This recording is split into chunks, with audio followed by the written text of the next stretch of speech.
तो शुरुआत जो भागवतम का जो चर्चा हुई थी ये 7 दिन में हुई थी। चौथे दिन में वो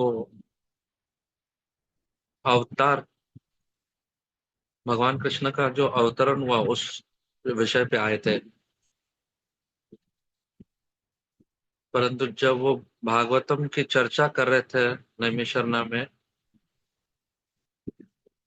उनको वहां पे रुकने का समय नहीं प्राप्त हुआ कि हम नाश्ता करेंगे, दोपहर का खाना खाएंगे या थोड़ा सा हम लोग आराम करेंगे। ये चर्चा चलती रही। रोज सुबह को भी हुई, रात को भी चर्चा चल रही थी, भागवत की चर्चा। 7 दिन ये चर्चा चल रही थी। उन्होंने सब भूल चुके थे खाने के बारे में और सोने के बारे में, क्योंकि परीक्षित महाराज को ये एक श्राप मिला था कि उनकी मृत्यु होगी सर्प के द्वारा 7 दिनों के अंदर। और तीसरे दिन में और चौथे दिन में परीक्षित महाराज जी भूल चुके थे वो श्राप क्या था, उसकी मृत्यु के बारे में। वो प्रश्न के ऊपर प्रश्न पूछते जा रहे थे, पूछते सुखदेव गोस्वामी जी से, सुखदेव गोस्वामी जी से।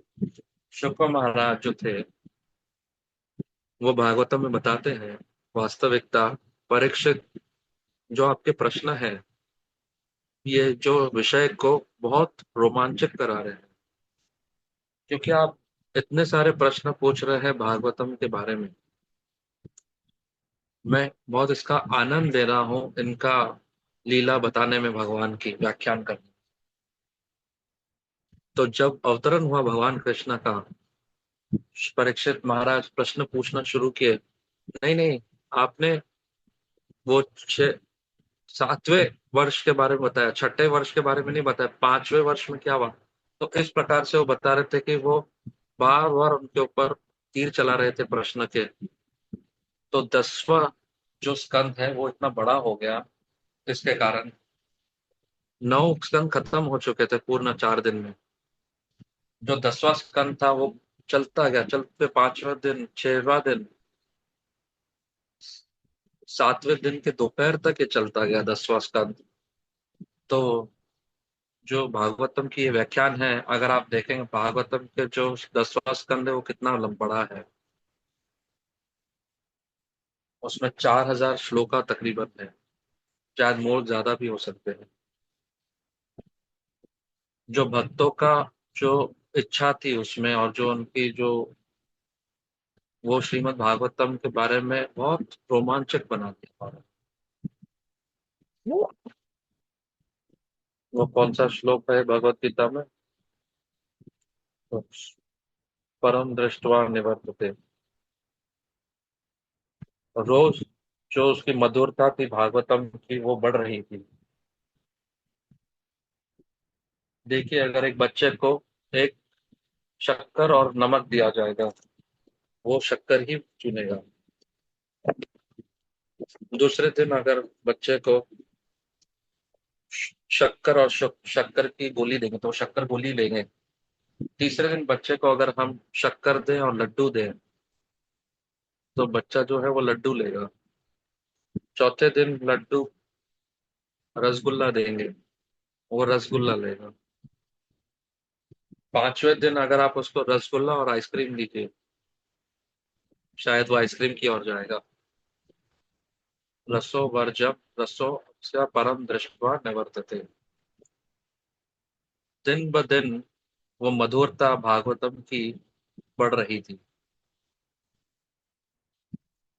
और इतना ये आश्चर्यजनक है, जो तात्पर्य है भागवतम के वो इतने मधुर हैं।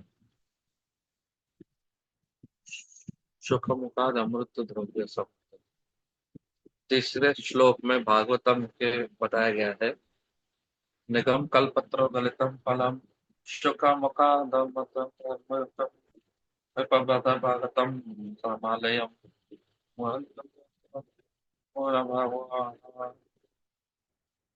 ये बहुत व्याख्यात श्लोक है ये।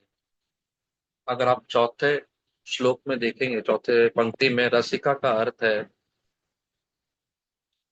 रसिका मतलब मैं आपका बारे में बहुत प्रेरित हूँ। प्रेरणा कर, मुझे ये वे कलाकार पसंद है या मुझे खिलाड़ी पसंद है। रसिका का अर्थ है फैन बॉय। फैन बॉय का अर्थ है मतलब जिनके बारे में हम बहुत आकर्षित होते हैं। भागवतम बहुत मधुर है। ये एक आम के जो फल को अगर हम देखेंगे उस पर जो है चमड़ी भी होती है। कभी आपने देखा है आम को बिना चमड़ी के और या उसके बीज से बिना, जैसे उसका रस निकलता है आम का। और ये जो आम है, ये शुक्र देव के द्वारा उसको खाया गया था। जो आम है वो बहुत मीठा होता है, लेकिन जब तोते के द्वारा अगर इसको चखा जाता है तो और मीठा हो जाता है। पिबत भागवतम रसमालयम। अगर आप अपने कान खोलेंगे, अगर आप ये जो रस आ रहा है अपने कानों से पिएंगे और ये रस को अपने कानों से पियोगे, कितना मधुर लगेगा आपको। और कभी कभी आचार्य बताते हैं, वो अच्छे अच्छे श्लोक बताएंगे। मैंने कहा था पहले दिन में, 50% ज्ञान जो है वो शास्त्रों में, और 50% जो ज्ञान है आचार्य के हृदय में है। तो आचार्य जब ये व्याख्यान करते हैं, वो समझाते हैं, तो वो जो मधुरता है वो और बढ़ जाती है। और कभी कभी ऐसा होता है कि जो भागवतम में नहीं बताया गया है, तो ये अभी भगवान की ये बनती है कर्तव्य की उसको सत्य करना है। तो ऐसी बहुत सारी लीला है भगवान की जो आचार्य बताते हैं। उस पूर्व वो लीला होने से पहले ही बता दी गई है। तो भगवान की ये कर्तव्य हो जाता है कि उसको पूर्ण करना है जो लीला आचार्यों ने कह दी है। तो बहुत सारी शुद्धता है उन आचार्यों में। वो कुछ ऐसा बोलते हैं जो सब होना ही चाहिए, ऐसा करते थे वो। जैसे कि उदाहरण था, हिरण्यकशिपु ने पूछा प्रहलाद से, कहाँ है आपका हरि? प्रहलाद ने कहा, वो हर जगह पे है। तो हिरण्यकशिपु जो थे वो इस खंबे में भी है। बोला इस खंबे में भी है। प्रहलाद ने जब कहा हाँ खंबे में है, नरसिंह देव वहां से प्रकट हुए। ये नहीं है कि 6 बजे उन्होंने, नरसिंह देव ने अपना श्रृंगार किया और वो खंबे के पीछे खड़े थे कि मैं संध्या को वहां पे प्रकट होऊंगा, ऐसा नहीं था। प्रहलाद के जब कहा कि खंबे के अंदर है, तो भगवान को वहां खंबे के अंदर आना था शीघ्रता से। तो उनको चाहिए था, तो उनको चाहिए था भक्तों को जो वचन है उसको सत्य करना था, इसलिए भगवान उस खंबे में प्रकट हुए। ये बहुत रोमांचक चर्चा हो रही थी है वैष्णव आचार्यों की इसके बारे में। एक बार दो भक्त वहां पे प्रकट हुए, मंदिर के बाहर आए, उनको विश्राम करना था। और वहां पे वो रात्रि हो चुकी थी, उनको थोड़ा सा आराम करना था।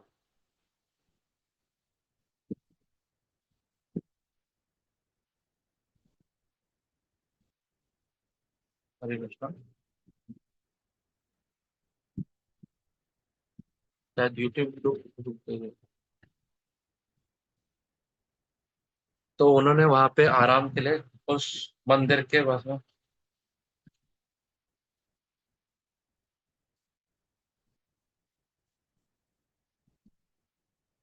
तो वही बीच में रुक गया था, अभी वापस शुरू कर रहे। तो दो भक्त थे, वो मंदिर के जो मध्य ग्रह होता है वहां पे खड़े थे। वहां पे भक्त लोग वहां पे खड़े थे। तो जब वहां पे खड़े होते हैं, उस वो कृष्णा के बारे में चर्चा करते हैं। उनके पास और कोई विषय नहीं होता चर्चा करने का जब भक्त वहां पे एकत्रित होते हैं। कभी कभी जो अभक्त होते हैं वहां पे उनको घुटन होती है कि भक्तों के बीच में सिर्फ कृष्णा के बारे में ही बात करते हैं। तो जो अभक्त होते हैं तो उनको घुटन होती है। तो जब हम कभी हम परिवार रिश्तेदारों के पास जाते हैं जो भक्त नहीं होते हैं, तो वो अलग अलग प्रकार की बातें करते हैं। क्या हुआ, नरेंद्र मोदी जी ने क्या किया, ट्रम्प को क्या हो गया, इसको क्या हो गया। ये सब बात है। हम लोग हंसते रहेंगे, 2 घंटे तक हम हाँ हाँ करते रहेंगे।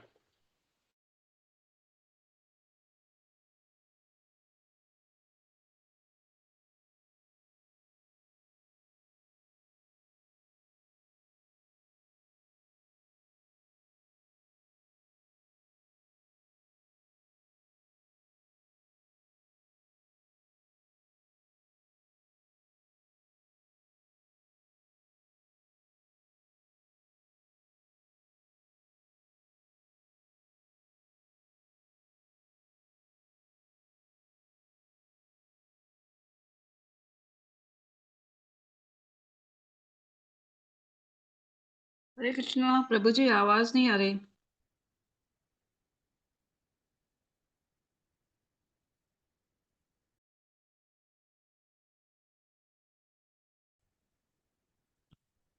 तो जब भगवान ने सुना इस प्रकार से कि ब्रह्मा मुहूर्त था, नथिंग, ऐसा कुछ भी नहीं था। कृष्णा को इंद्रा सबसे ज्यादा पसंद आता है ब्रह्मा से। तो मंदिर सब बंद था, वहां पे शयन आरती पूर्ण हो गए थे, भगवान सो रहे थे। तो वहां पे देखने लगा कि कृष्णा जो है बहुत विषय जो है, मुझे भी ये विषय के बारे में सुनना है। तो दो भक्त आपस में बात कर रहे थे भगवान के बारे में, लेकिन भगवान को नहीं पता चल रहा था कि दो भक्त विषय में उनके बात कर रहे थे। तो पहले भक्त ने कहा कृष्णा को ब्रह्मा पसंद है। आपको पता है क्यों? इंद्र जो है वो भक्त, कृष्ण इंद्र जो है भक्तों को बहुत परेशान किया, पीड़ा पहुंचाई। उन्होंने 7 दिन वर्षा दी उनको वृंदावन में। एक वर्षा का बूंद जो था वो लींबू के भांति लंबा था। आनंद वृंदावन चंपू में इसके बारे में व्याख्यान की गई है। जब 7 दिन वो वर्षा कर रहे थे, इतनी बहुत सारी वर्षा कर रहे थे, एक जो बूंद थी वो वर्षा की, वो लींबू के प्रति बड़ा था। आप सोच सकते कितने बड़े बड़े जो बूंद है पानी के आपके ऊपर गिरते हैं, कितना पीड़ा होता रहेगा गोपा गोपी के ऊपर, इतना दर्द होता रहेगा उनको, पीड़ा होती रहेगी। ये सबसे पीड़ादायक था भक्तों के लिए। कैसे इंद्र कर सकता है भक्तों के लिए? कृष्णा को ये पसंद नहीं है। ये देखिए ब्रह्मा जो थे, वो भक्तों को चुरा के लेके गए थे सिर्फ, लेकिन उनको पीड़ा नहीं दिया। वो उनको लेके गए और सुला दिया एक गुफा के अंदर 1 वर्ष तक। उन्होंने पीड़ा नहीं दिखा दिया, ब्रजवशी को पीड़ा नहीं दिया। हम ब्रह्मा विमोहन लीला में सुनते हैं ये बात। ब्रह्मा ने सारे भक्तों को चुरा लिया था और उनको गुफा में सुला दिया था। जब ब्रह्मा जी ने कुछ किया, उन्होंने पीड़ा नहीं दी भक्तों को, उनको आरामदायक सुला दिया। लेकिन जो इंद्रा थे उन्होंने पीड़ा दी। तो ये जो बड़े बड़े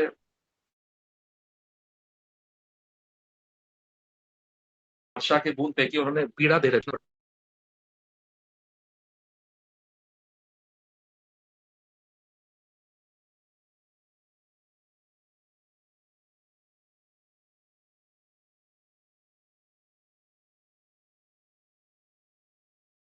कर दिया। वो गुफा में सुला दिया। कृष्णा कहीं और थे, उन्होंने उनको दूर कर दिया कृष्णा को। लेकिन क्या इंद्रा ने किया?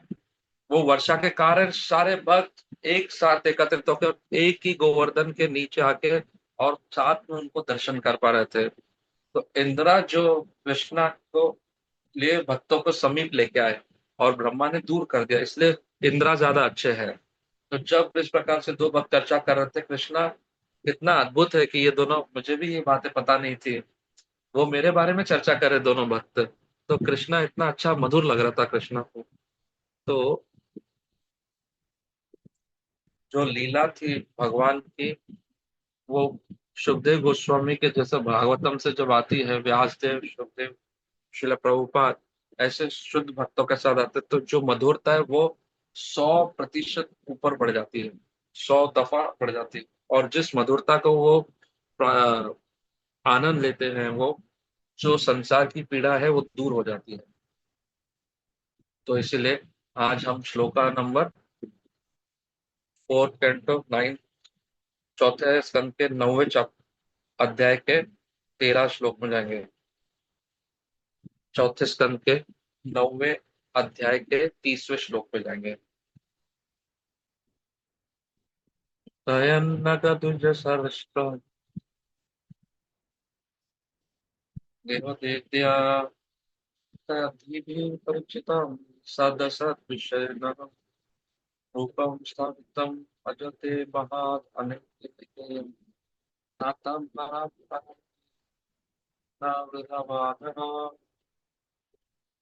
तो यहाँ पे ध्रुव बोल रहे हैं कृष्णा को, हे मेरे भगवान कृष्ण गरबा, मैंने अलग प्रकार के जो सब कुछ देखे हैं।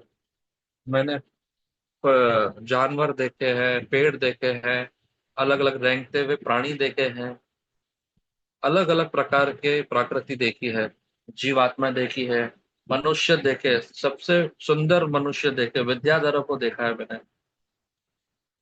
जैसे हमारे व्रजजन प्रभु बता रहे थे, बहुत अच्छे सुंदर भक्त है व्रजजन प्रभु के जैसे। ऐसे दामोदर देश के इस सब वैकुंठ वासी है दामोदर देश के भक्त।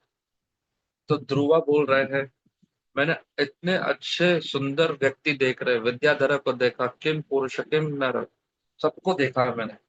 लेकिन परंतु मेरे प्रिय भगवान, आपके जैसा ये स्वरूप कभी नहीं देखा है।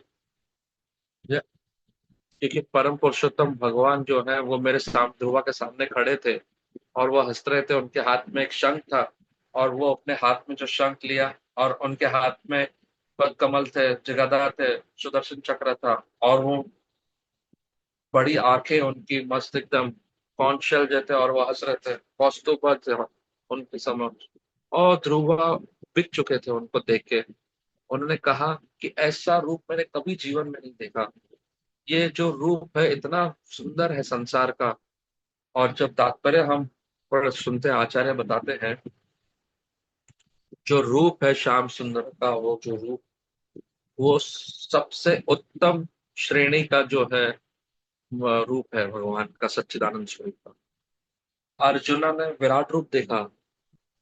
जब आप भगवत गीता का 10वां अध्याय पढ़ेंगे, 11वां, जब उधर विराट रूप देखा, 1000 मुख, 1000 हाथ, ओम सहस्र शीर्ष, सहस्राक्ष, 1000 आंखें,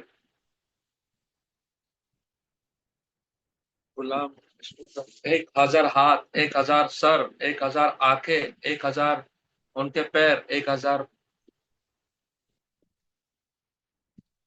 उसके पश्चात अर्जुना ने देखा, एक जो सर है शिवा, एक गणेश है, एक कार्तिका है, इंद्र, चंद्रा, इस प्रकार से अलग अलग सर है, वायु, अग्नि, एक में से अग्नि आ रही थी, एक में से पानी आ रहा था, जल आ रहा था। और अर्जुना घबरा रहे थे ये रूप देख के, वो घर डर गए थे। उन्होंने कहा, मेरे भगवान, मैं इसको रूप को देख नहीं पा रहा हूँ, मुझे बचाइए बचाइए, ये रूप से मुझे जो आपका पहले वाला रूप था वो ही दिखाइए। फिर कृष्णा ने वो रूप, चार रूप दिखाए, शंख चक्र गदा पद्म वाला रूप। अर्जुन ने कहा, मेरे प्रिय भगवान, मेरा जो भय था वो चले गया अभी, परंतु फिर भी, लेकिन मैं इतना संतुष्ट नहीं हूँ। आपका श्याम सुंदर रूप देखना है, जब आप मुरली पकड़ के खड़े थे, श्याम सुंदर अच्युत रूपम गोविंदम आदि पुरुषम। आपने ये दर्शन दिया है मुझे चार रूप का, चतुर्रूपी रूप, लेकिन मुझे भय तो चला गया है। परंतु मैं जब आपका शांत सुंदर स्वरूप देखता हूँ, जो आनंद जो मैं अनुभव करता हूँ, वो बहुत अद्भुत होता है। तो प्लीज आप उसी रूप में आ जाइए, कृपया करके उसी रूप में। तो कृष्णा उसी रूप में आ जाते हैं। पहले उन्होंने विराट रूप दिखाया, फिर चतुर्भुज रूप दिखाया, फिर श्याम त्रिभंगर लीला, उन्होंने अपना श्याम सुंदर स्वरूप दिखाया। फिर अर्जुन ने कहा, मैं इससे प्रेम करता हूँ, इस रूप से। ये ध्रुवा यहाँ पे कह रहे हैं, परम परम कौन है ये, जो रूप जो है इतना अद्भुत है, मैंने कभी ऐसा रूप कभी जीवन में नहीं देखा है। इससे पूर्व दिन में जो हमने देखा था, एक दिन पूर्व कलकत्ता में वैष्णव संघ का एक समारोह था। बहुत सारे सन्यासी, परम पूज्य जय पताका स्वामी महाराज, परम पूज्य भक्ति पुरुषोत्तम महाराज, परम पूज्य भागवत महाराज, बहुत सारे संघ, जन निवास प्रभु नरसिम्हा देव प्रभु, सब एकत्रित हुए वहां पे। और हजारों हजारों भक्त वहां पे एकत्रित हुए, कोलकाता में मिले और समारोह में है। तो मुझे कथा एक सुनने को मिली वहां पे, जो उस कथा के दौरान महावरा प्रभु जो भक्त थे वो बता रहे थे कि कैसे शुरुआती में दिनों में जन निवास प्रभु और पंकज चंद्र प्रभु परम पूज्य जयकर्ता का स्वामी महाराज जो मायापुर को बनाने में बहुत कड़ी उनको मेहनत करनी पड़ी, बहुत परेशानी को देखना पड़ा। 10 से 12 पाश्चात्य भक्त थे वहां पे मायापुर में। उस समय वो जंगल था, वन था। वहां पे वहां पे आलू उगाने का कार्य कर रहे थे और गाजर उगाने का था। कोई संस्कृति नहीं थी, कोई बंगाली पुस्तकें नहीं थी, और वो एक झोपड़ी में रह रहे थे। वो मायापुर जो पूरा जो वहां पे जो धरती थी, भूमि थी, वो भरी हुई थी सांपों से। वहां पे मच्छर, और जो पाश्चात्य देशों ने ये सारे चीजें भारतीय संस्कृति वाले जो मच्छर देखे नहीं थे। वो ऐसे मच्छर होते हैं कि एक जगह से आपको उठाएंगे और दूसरी जगह लगते हैं। सांप, मच्छर, ये सब वहां पे थे। तो उनको नहीं पता था। वो जा रहे थे, वो नवदीप बाजार में जा रहे थे और एक संदेशा वहां पे लेते थे। उनके पास धन नहीं होता था। वो संदेशा को 6-7 भागों में वो तोड़ते थे और राधा माधव को एक छोटा छोटा संदेश भगवान को भोग लगाते थे उस समय। वो संदेश जो थे वो भक्त आपस में वो उसको बांट लेते थे। तो वो जब चर्चा कर रहे थे कैसे लोगों को हम आकर्षित करें सबको, तो एक भक्त ने वहां पे एक युक्ति दे दी। हम भक्त, मायापुर से हम भक्तों कोलकाता से बुलाएंगे कुछ लोगों को कि मायापुर में आइए और भक्तों से मिलिए। तो वहां पे आप देखा कि वहां पे कुछ अलग भक्त थे। तो भक्त थे जो अलग अलग प्रकार के, जो ये भक्त थे वो दिखाई दे रहे थे, अलग अलग रंग के। कलकत्ता में आपके वो प्रचार कर रहे थे कि आप इधर आ जाइए, मायापुर में सब आइए। तो ये सो जो सुंदर भक्त जो थे वो मायापुर से उनको बुलाने का प्रयास कर रहे थे। तो यहाँ पे ध्रुव बोल रहे थे, मैंने ऐसा रूप कभी नहीं देखा भगवान का, इतना सुंदर, इतना मधुर, इतना अद्भुत रूप भगवान का। फिर उन्होंने प्रणाम किया भगवान को, और फिर भगवान ने उनको आशीर्वाद दिया। और वो भगवान का गुणगान कर रहे थे। कल हम लोग ने वो सब प्रार्थनाएं पढ़ी थी। फिर भगवान जो थे उन्होंने उनके ऊपर आशीर्वाद दिया। जब हम भगवान को शरणागति करते हैं, जो भी छोटी छोटी हमारी इच्छाएं हमारे हृदय के अंदर छुपी हुई है, जो भौतिक इच्छाएं भी अगर छुपी हुई है हमारे हृदय में, कृष्णा को चाहिए कि वो संपूर्ण हो। ध्रुवा इतने अच्छे भक्त है, भगवान इतने उत्साह आ गया उनको देख के, सारी इच्छाएं उनको पूर्ण करनी थी उनकी। शुरुआत में उपदेश अमृत में, जो उपदेश अमृत में प्रभुपाद लिखते हैं, जो बुद्धि पता है भगवान के द्वारा ही वो उसी प्रकार हो जाती है।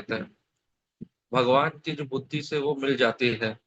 भगवान की जो बुद्धि है, भगवान को सदैव भक्त उपासना करना चाहता है, और भगवान भी भक्तों की उपासना करना चाहता है। भगवान चाहते हैं कि भक्त की इच्छा पूर्ण हो, भक्त चाहता है कि भगवान की इच्छा पूर्ण हो। परंतु ये प्रतियोगिता में कौन जीतता है? भगवान जीतता है इस प्रतियोगिता में। क्यों? अगर आप सुबह जाएंगे, 2 बनाना ले जाइए और भगवान का नाम जप करिए। अब इसकी इच्छा है कि आपको पूरा ध्यान रखना, उसकी चिंता है कौन सबसे ज्यादा सेवा कर रहा है। हमने सिर्फ भगवान को 2 बनाना दिया, केले दिए और बोला कि ठीक है, हरे कृष्णा कृष्णा कृष्णा हरे हरे, हरे हरे राम हरे राम। तो उनकी अभी चिंता है हमको कैसे ध्यान रखना है, संरक्षण करना है।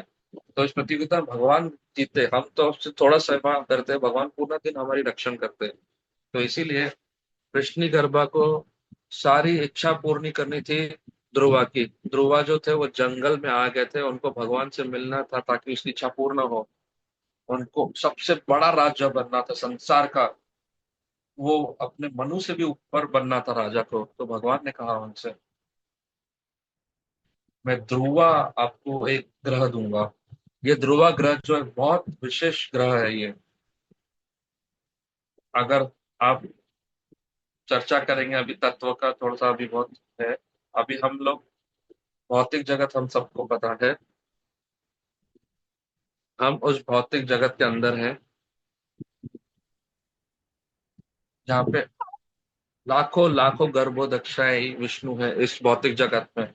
और हर गर्भोदक्षा विष्णु के जो न- कड़ी है, उस कड़ी में 14 लोक है। अतल वितल सुतल मातल रसातल तलातल पाताल, भूलोक भूलोक सरलोक मरलोक जनलोक तपलोक संलोक सत्यलोक सब है। ये 14 ग्रह हैं उस कड़ी के ऊपर है, जो कमल दंडी के ऊपर है। उसी प्रकार से ऐसे लाखों लाखों लाखों गर्भोदक्ष विष्णु है इस भौतिक जगत में। लाखों ब्रह्मा, लाखों विष्णु, लाखों ये विष्णु नहीं, सॉरी, ब्रह्मा शिवा, और ये सब लाखों लाखों है। तो ये सब भौतिक जगत में, इस भौतिक जगत में। और वहां पे एक गुब्बारा है, छोटा सा एक गुब्बारा है। और उस गुब्बारे को कहा गया है श्वेत दीप। और उसमें परमात्मा स्वरूप रहते हैं उस, ये थोड़ा सा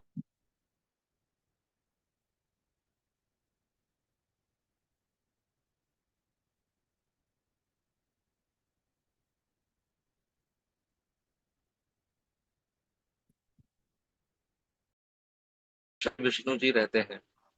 वो प्रभु जी साउंड वहां बार बार बंद हो पर जाता देवता वहां से जाते हैं और कहते हैं विष्णु लोका। उसके आगे कहते हैं वैकुंठ, जहाँ पे नारायण रहते हैं। और जो बीच का जो जगह जहाँ पे गोलोक है, राधा कृष्ण जब रहते हैं बीच में रहते हैं आध्यात्मिक लोक के। और आध्यात्मिक लोक को वैकुंठ धाम बोलते हैं। लेकिन वही नारायण वो भौतिक जगत में भी आते हैं, श्वेत द्वीप में आते हैं, वही वही वहां पे विष्णु रहते हैं। भौतिक जगत में उनको विष्णु कहा जाता है, भौतिक जगत के बाहर उनको नारायण कहा जाता है। और जो मध्य लोक है, जो कैपिटल है, वहां पे उनको कृष्णा कहा गया है। तो ये ध्रुवा लोक जो है वो श्वेत द्वीप के अंदर ही है, जहाँ पे क्षीरोदक्षाई जी है, विष्णु जी हैं। जब प्रलय होता है, भूत ये ध्रुवा ग्रह है वो नष्ट नहीं होता है। तो ये आपके लिए समझ में आया। तो भगवान जो है बहुत विशेष जगह दी उनको। तो ग्रह था वहां पे उनको पहले से ही, तो ध्रुव नक्षत्र जो है वहां पे पहले भी था। तो वहां पे भगवान ने कहा आपको, आप इसका, इस ग्रह का आप राज्य करोगे लाखों वर्ष, और आपको एक ध्रुव तारा बोला जाएगा, और आप भक्ति करोगे, और ब्रह्मा के अंत समय तक आप भक्ति करोगे उस ध्रुव लोक में। तो जो भगवान परमात्मा के ऊपर ध्यान करते हैं वो विष्णु लोक जाते हैं, वो वैकुंठ लोक नहीं जाएंगे। और विष्णु लोक में, और वहां पे उनको भक्ति मिलेगी। और जब विष्णु लोक में भक्ति करेंगे तब वैकुंठ लोक में जाएंगे। तो प्रश्नि गर्मा कहते हैं कि मैं आपको ये एक विशेष ग्रह देता हूँ, आप वहां पे पूरा राज्य करोगे, 36,000 वर्ष तक राज्य करोगे उस ग्रह को, और आप कभी बूढ़े नहीं होंगे उस ग्रह में। तो आप देखें, जब आप शुद्ध भक्त बन जाओगे तो कभी आप बूढ़े नहीं होंगे। भागवतम बताते हैं कि आप सदैव यौवन रहोगे। फेयर एंड लवली हिमालय ये क्रीम लगाने की जरूरत नहीं रहेगी आपको, नव यौवनम हो जाओगे आप, और सदैव सुंदर दिखते रहोगे, नव यौवनम। तो भगवान ने आशीर्वाद दिया ध्रुवा को, आप 36,000 वर्ष तक आप वहां पर रहोगे और कभी आप बूढ़े नहीं होंगे। और 36,000 वर्ष के बाद आप ध्रुव नक्षत्र की ओर जाओगे, और आप भगवान की भक्ति करोगे, और अंत समय तक, ब्रह्मा के दिन तक आप वहां पे भक्ति करोगे। और ये सब ध्रुवा सोच रहे थे मुझे सब नहीं चाहिए, मुझे ये आशीर्वाद नहीं चाहिए जो भगवान ने कह रहा था, मुझे ये आशीर्वाद नहीं चाहिए, मैं मूर्ख हूँ, मुझे आशीर्वाद नहीं चाहिए। तो देखिए यहाँ पे जो हमारे भक्त, जो साधारण भक्त है, साधारणतः जो साधारण भक्त हैं हमारे जैसे, हम सब पुण्य स्वीकार कर लेंगे। जैसे कि आपको आपकी जॉब में बढ़ावा मिलता है, आपका सैलरी बढ़ती है, आपका व्यवहार बढ़ता है, आप बहुत सारे जगह खरीद लेते हैं, आपके बच्चे बहुत प्रगति कर देते हैं, सफलता प्राप्त करते हैं। कृष्णा, आपने कितना मुझे सफलता दिया, मुझे आशीर्वाद दिया, आपने कितना सहायता किया। और फिर कभी हमारे पास परीक्षा आ जाती है, और वो परीक्षा में हम कभी एक एक्सीडेंट हो जाता है हमारे साथ, हम लोग के पास कुछ उल्टा चीज होता है। ओ कृष्णा, क्या आप मेरी परीक्षा ले रहे हैं? हमको पाप नहीं चाहिए, हमको पुण्य चाहिए। तो जो शुद्ध भक्त हैं, वो दोनों पाप और पुण्य को एक ही देखते हैं। चैतन्य चरितमृत में भी एक ब्राह्मण थे, उनको कोढ़ था, और उनके जो पूरे अंग थे, पूरे उसमें घाव लगे हुए थे, और उसके अंदर कीड़ कोढ़ लगा हुआ था। और हर अंग में उसमें से वो ये पिघल रहा था, और उसके अंदर कीड़े थे पिघलते हुए घाव के अंदर।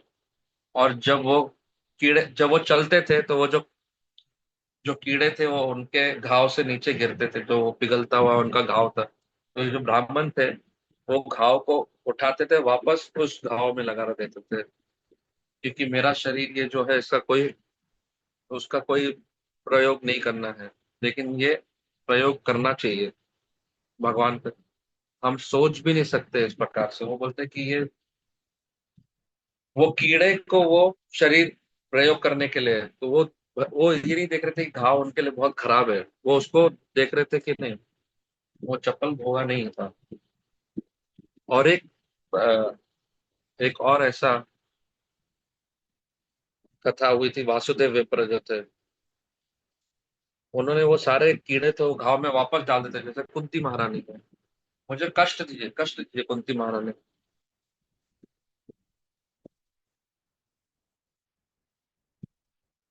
मुझे कष्ट दीजिए हर समय। कुंती महारानी बोले कष्ट दीजिए, क्योंकि हर कष्ट में मैं आपके दर्शन कर सकती हूँ मेरे भगवान। अगर आप मुझे दर्शन देंगे, तो ऐसे पीड़ाओं से मैं जाने के लिए रोज तैयार हूँ।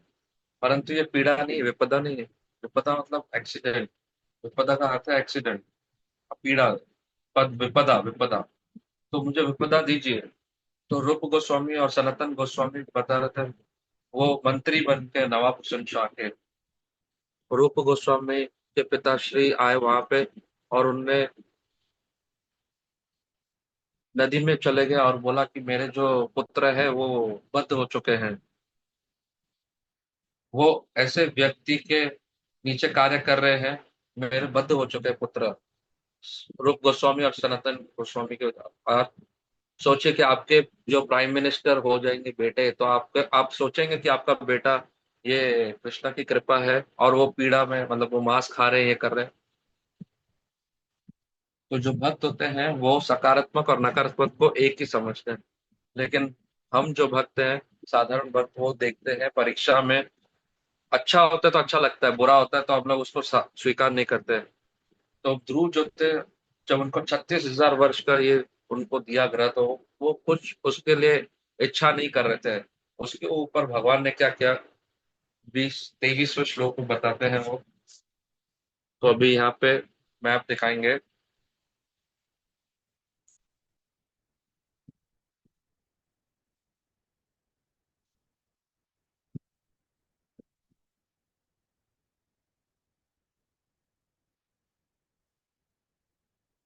तो अलग अलग ब्रह्मांड दिखाएंगे, एक में गोलोक दिखेगा, एक में वैकुंठ दिखेगा, और इसमें तीन देखो। अभी अभी आपको एक चित्र दिखेगा, उस चित्र में ये चीजें दिखेगी। उसके बाद श्लोका की ओर बढ़ेंगे हम लोग, और श्लोका बताएंगे।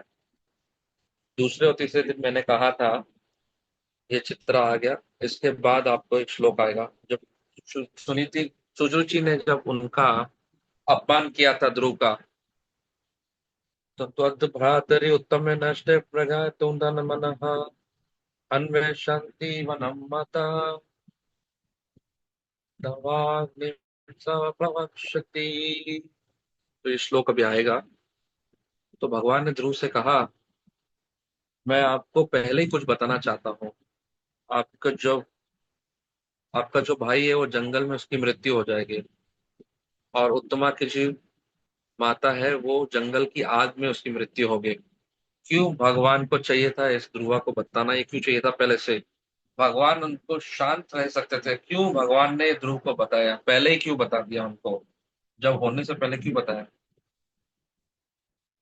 मैं उनको दंड देना चाहता हूं जिन्होंने आपको अपमानित किया। तो भगवान ने जब देखा, जब ध्रुवा ने देखा जब भगवान को, तो वो सारे क्रोध को भूल चुका था ध्रुव। वो, मेरी सौतेली माता ने मेरा अपमान किया, ये सब कुछ याद ही नहीं था उनको। वो भगवान को देख के सब याद था, लेकिन परंतु भगवान को सब याद था। ध्रुव तो भूल चुके थे, सुरुचि ने भले उनका अपमान किया था, क्योंकि सुरुचि का जो अपराध जो था, इतना बड़ा अपराध था, वो अपराध भी साफ हो गया, क्योंकि उन्होंने उनको भगवान की तरफ केंद्रित किया। तो इसका जो अपराध था वो बच गया, इसलिए उनको मुक्ति प्राप्त हुई। परंतु लेकिन भौतिक जगत में उनको चाहिए था कि उनको दंड जरूर मिले। सुरुचि ने को चाहिए था कि, ध्रुवा को चाहिए था कि जंगल में मरे, और ध्रुवा की माता को चिंता करना चाहिए था, ये उनको चाहिए था। तो जो कुछ उन्होंने चुनाव किया था ध्रुवा के लिए, और वो सब हो रहा था, उनका पुत्र जंगल में मर गया, जो उन्होंने ध्रुव के लिए सोचा था, और स्वयं वो, तो वो उनका भी राखों में हो गई थी वो, जलने के पश्चात। तो ये दंड भगवान ने दिया, ये बताया था उनको, ध्रुव को। अन्वेषन्ति वनम माता दवांडम सा प्रयक्षति। तो जब भक्त को हम देखते हैं, भक्त कभी, हम लोग कुछ पीड़ा करते हैं तो भगवान कभी नहीं भूलेंगे, अगर भगवान कभी नहीं भूलेंगे कि आप भक्त का अपराध किए या अपमान किए। यहाँ पे ध्रुवा भूल चुके थे, जो कुछ भी उनके साथ वो ध्रुवा सब भूल चुके थे, परंतु भगवान स्मरण रखे थे ये बात। फिर उनको याद था कि उनके भाई जो है मृत्यु हो गए वन में, और उनकी मृत्यु जो हो, उनकी माता की मृत्यु होगी जंगल में जलते हुए। ये सब हुआ उनके साथ। तो हमको बहुत सतर्क होना चाहिए भक्तों के साथ हम आदान प्रदान करते हैं। वो कृष्णा के हृदय में अपने लेके चलते हैं। वो हंसते हुए हमको सम्मान देना है, वो कृष्णा से समीप होते हैं। लेकिन जब हम अपमान करते हैं उनका, हम कृष्णा से दूर हो जाते हैं।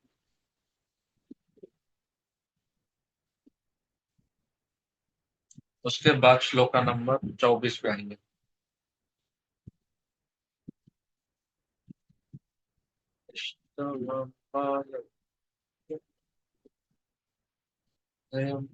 यज्ञ पुष्कल दक्षिणा ही भुक्त्वा चैषात् सत्या अन्ते मां स्वमार्थिति। तो हम आखिरी पंक्ति को लेंगे इस 24वें श्लोक के। ध्रुवा, अंत के समय में आप मेरे बारे में ही सोचोगे, अंत समय में, और सतत मेरे बारे में सुने। तो आपने देखा रहेगा, जब कोई व्यक्ति मर जाता है, मृत्यु हो जाती है, तो हम ये मंत्र जप करते थे, अंते नारायण स्मृति, ये श्लोक को हम, मंत्र को हम लोग उच्चारण करते हैं।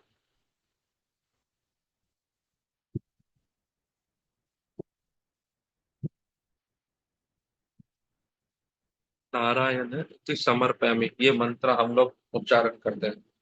और फिर हम अग्नि जगाते हैं उस मृत शरीर के ऊपर। अंते नारायण स्मृति, ये सफलता है मनुष्य योनि की, उसकी, जो भगवान को स्मरण कर सकते हैं, कृष्ण का स्मरण करते हैं मृत्यु के समय में। तो यहाँ पे कृष्णा आशीर्वाद दे रहे हैं ध्रुवा को कि अंत समय में आप सदैव मुझे स्मरण करोगे, पूर्ण तरीके से आप मेरे बारे में सोचेंगे, और कुछ भी नहीं सोचेंगे अंत समय में, आपके अंत समय में, मृत्यु के समय में।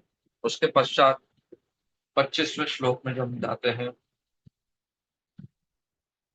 आप मेरे ग्रह में आओगे अंततः, फिर आपको इस भौतिक जगत में नहीं आना पड़ेगा। 25वें श्लोक में भगवत गीता में ऐसे श्लोक हम लोग ने देखा, तद गत्वा न निवर्तन्ते। तो वही भगवत गीता में अगर कोई श्लोक याद रहेगा, जहाँ पे सूर्य नहीं है, जहाँ पे चंद्रमा नहीं, जहाँ पे वहां पे बिजली नहीं है, जब आप मेरे ग्रह में आओगे तो वहां पे नीचे नहीं जाओगे। तो यही यही पंक्ति बताई गई है 25वें श्लोक में। अगर आप मेरे लोक में आ जाओगे तो आप दूसरे भौतिक जगत में कभी नहीं जाओगे। तभी भगवान कहते हैं, ब्रह्मा भी इसकी तुलना नहीं कर सकते हैं। ध्रुवा, आपको ब्रह्मा से भी ऊपर होना था, मनु से भी ऊपर होना था। तो मैं आपको एक ग्रह दे रहा हूँ, आप इस जगत में आओगे तो उसमें वापस आप नहीं जा सकते हो, तो ब्रह्मा भी इस जगत में नहीं आ सकते हैं। तो आपका जो ग्रह है वो ब्रह्मा से भी ऊपर है। और जो देख बोल के भगवान का हसमुख जो है स्मिता कृष्ण है, और वो अपने गरुड़ से उड़ते हुए आते हैं और वो चले जाते हैं। पूरा समय उनका जो शरीर था वो कंपन कर रहा था, उनकी आंखों से अश्रु आ रहे थे, उनके हाथ चल रहे थे, और वो बारंबार याद कर रहे थे कि भगवान कैसे अदृश्य हो गए उनके सामने से।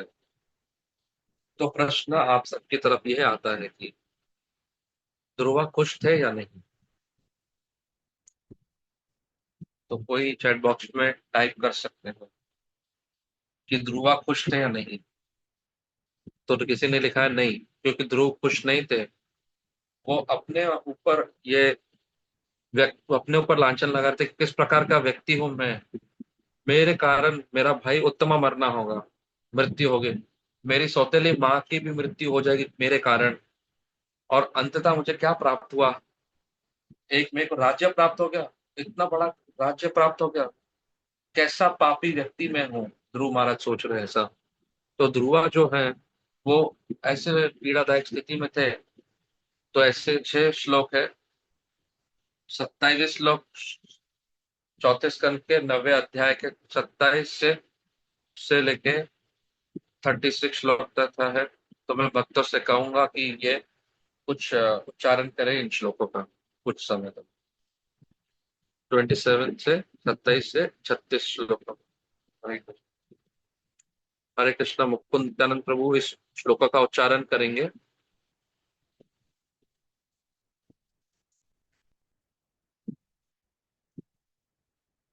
तो अभी बात हो रही है वहां पे, बता रहे हैं जिनको हिंदी सुनना है तो हिंदी ट्रांसलेशन कर सकते हैं, हिंदी ग्रुप में सब।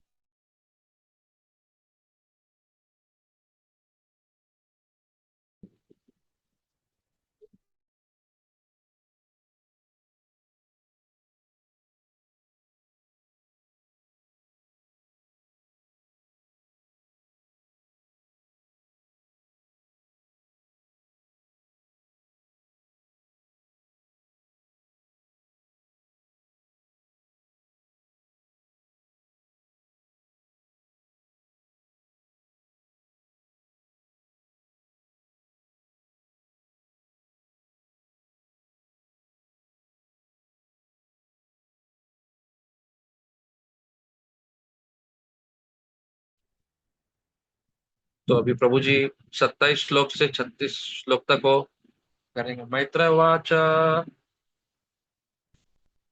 26 से बोलना है।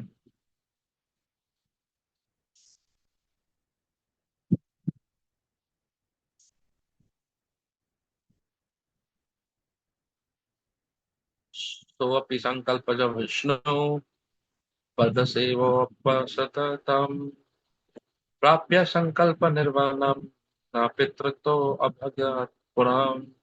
विदुरवाच सुदुर्लभम यत्प्रमं पदम हरे माया विनाशतनातम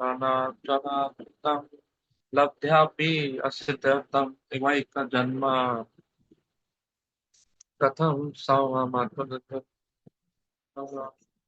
मैत्रवाच मातुस्पर्धवाग्मने हृदि विद्धस्तु सदं स्मरन् नैच्छन्मुक्ति पतेर्मुक्तिं तस्मात् तपामुपेयैवम्।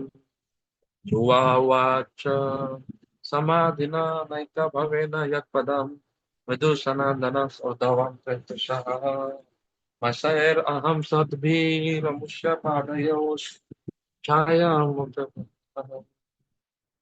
अहो पातममं नतमं बन्धमग पश्यता भवच्छिद्धापदं मूलं गत्वा गतवत दैवमधिर्वतु देवैः पता पतद्भिरसनिभिः। यो नारदवाचस्तथ्यं नागरहिषम् अशतः दैवीमयमभश्रुत्य प्रक्षुब्ध इव भिन्नकृ तप्य देव्यत्यमपि हस्यति व्रता भवति मृदा मया प्रयत्काभ्यर्थं चिकित्सवा गतायुषी प्रसाद्य जगदत्ममं तपसा दुष्प्रदानम् भवच्चिदम् आचार्यहम् भवं भाग्यविवर्जितः स्वर्जयां त्यजतो माधुर्यान् मनो मे ज्योतो भता ईश्वर कृष्ण पुण्य पालिकरन् निवादना मैत्र उवाच न वै मोक्षन्तः परवन्तमयो रजजुषास्तथा जना वञ्चन् यदृच्छा लब्धा मना स्मृतया। हरे कृष्ण। प्रभु जी आ गए हैं।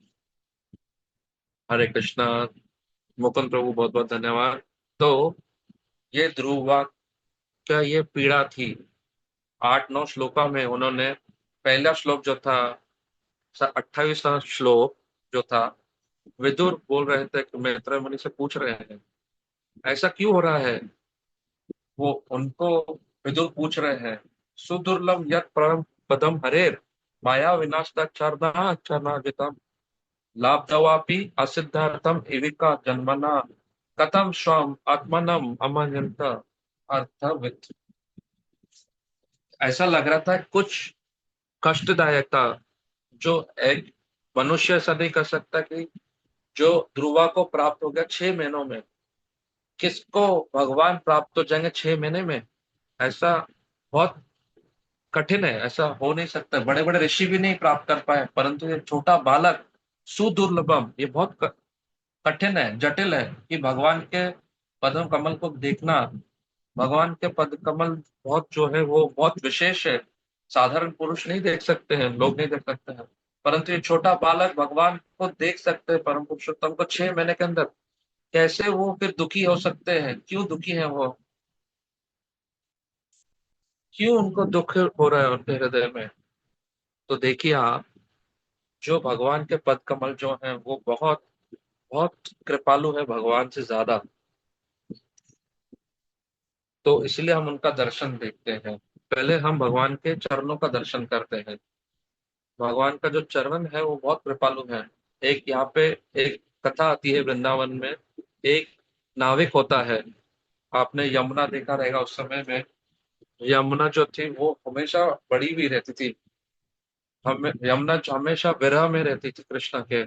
यमुना जो पानी होता है वो हमेशा ज्यादा ही होता था, और जो नाविक होता था वहां पे एक नाविक को भगवान कृष्ण के चरण छूने थे। तो देखिए, अगर आप देखें गुरु महाराज जब आते हैं, गुरु जी आते हैं, वो लोगों को ब- चरण छूने नहीं देते थे। सन्यासी साधु गुरु जब आते वो अपने चरण छूने की अनुमति नहीं देते थे। जब प्रभुपाद जब बहुत वृद्ध अवस्था में थे, बहुत वृद्ध अवस्था में थे, प्रभुपाद जब बीमार थे, प्रभुपाद ने अपने शिष्यों को कहा था कि मेरे अनुमति नहीं देता कि मेरे चरण को छूने के लिए। जो बहुत सारे जीबीसी थे, बहुत उनको ही सिर्फ अनुमति दी गई थी कि उनके चरण को छूने की। चलो प्रभुपाद की बाकियों को प्रभुपाद ने अपने जूते बाहर रखे थे, रूम में रखे थे, और जब वहां पे वो छू के जा सकते थे। भगवान के चरण कमलों को छूना सबसे विशेष है। आजकल बहुत सारे ऐसे नियम आए हैं कि जो भक्तों को अपने चरणों को छूना नहीं चाहिए, दूसरों को दूसरे के चरणों को छूना नहीं चाहिए। परंतु यहाँ पे ध्रुव बहुत भाग्यशाली थे। जब वृंदावन में वो कृष्णा के चरण छूना चाहते थे उस समय में, उनको ये इच्छा थी कि कृष्णा के चरण छूने, कैसे भी मैं कृष्णा के चरण को छूऊं। परंतु कठिनाई ये थी कि कृष्णा कभी भी अकेले नहीं थे। नारायण से कभी अकेले हो सकते, कृष्णा कभी भी एक अकेले नहीं होते थे। या तो गाय उनके साथ होते थे, या बछड़े होते थे, या कभी बंदर होते थे, कभी गोपियां होती, गोपा हो सकते थे, नंद बाबा। कभी भी कृष्णा अकेले नहीं थे। तो जो नाविक था वो बहुत अच्छा उनको अवसर प्राप्त हुआ भगवान के चरण छूने का। तो उसको ये भी पता था कि कृष्णा भक्तों को अपने चरण छूने नहीं देते हैं, अनुमति नहीं देते हैं। तो भगवान के जो चरण है वो भगवान से ज्यादा कृपालु है। तो एक बार ये भक्त, ये नाविक लोग वे इंतजार कर रहे थे भगवान का यमुना का, और कृष्णा वहां पे प्रकट हुए वहां पे। और कृष्णा को भी आशीर्वाद देना था उसको, नाविक को। और उसकी भी इच्छा थी कि भगवान के चरण को छू लू किसी प्रकार से। तो उस दिन देखा कृष्णा यमुना की तरफ आ रहे हैं और भगवान अकेले आ रहे हैं और उनकी तरफ आ रहे थे। तो कृष्णा ने उस नाविक से कहा, मुझे उस यमुना पार ले जाओगे? तो जो नाविक था वो हंसे वहां पे।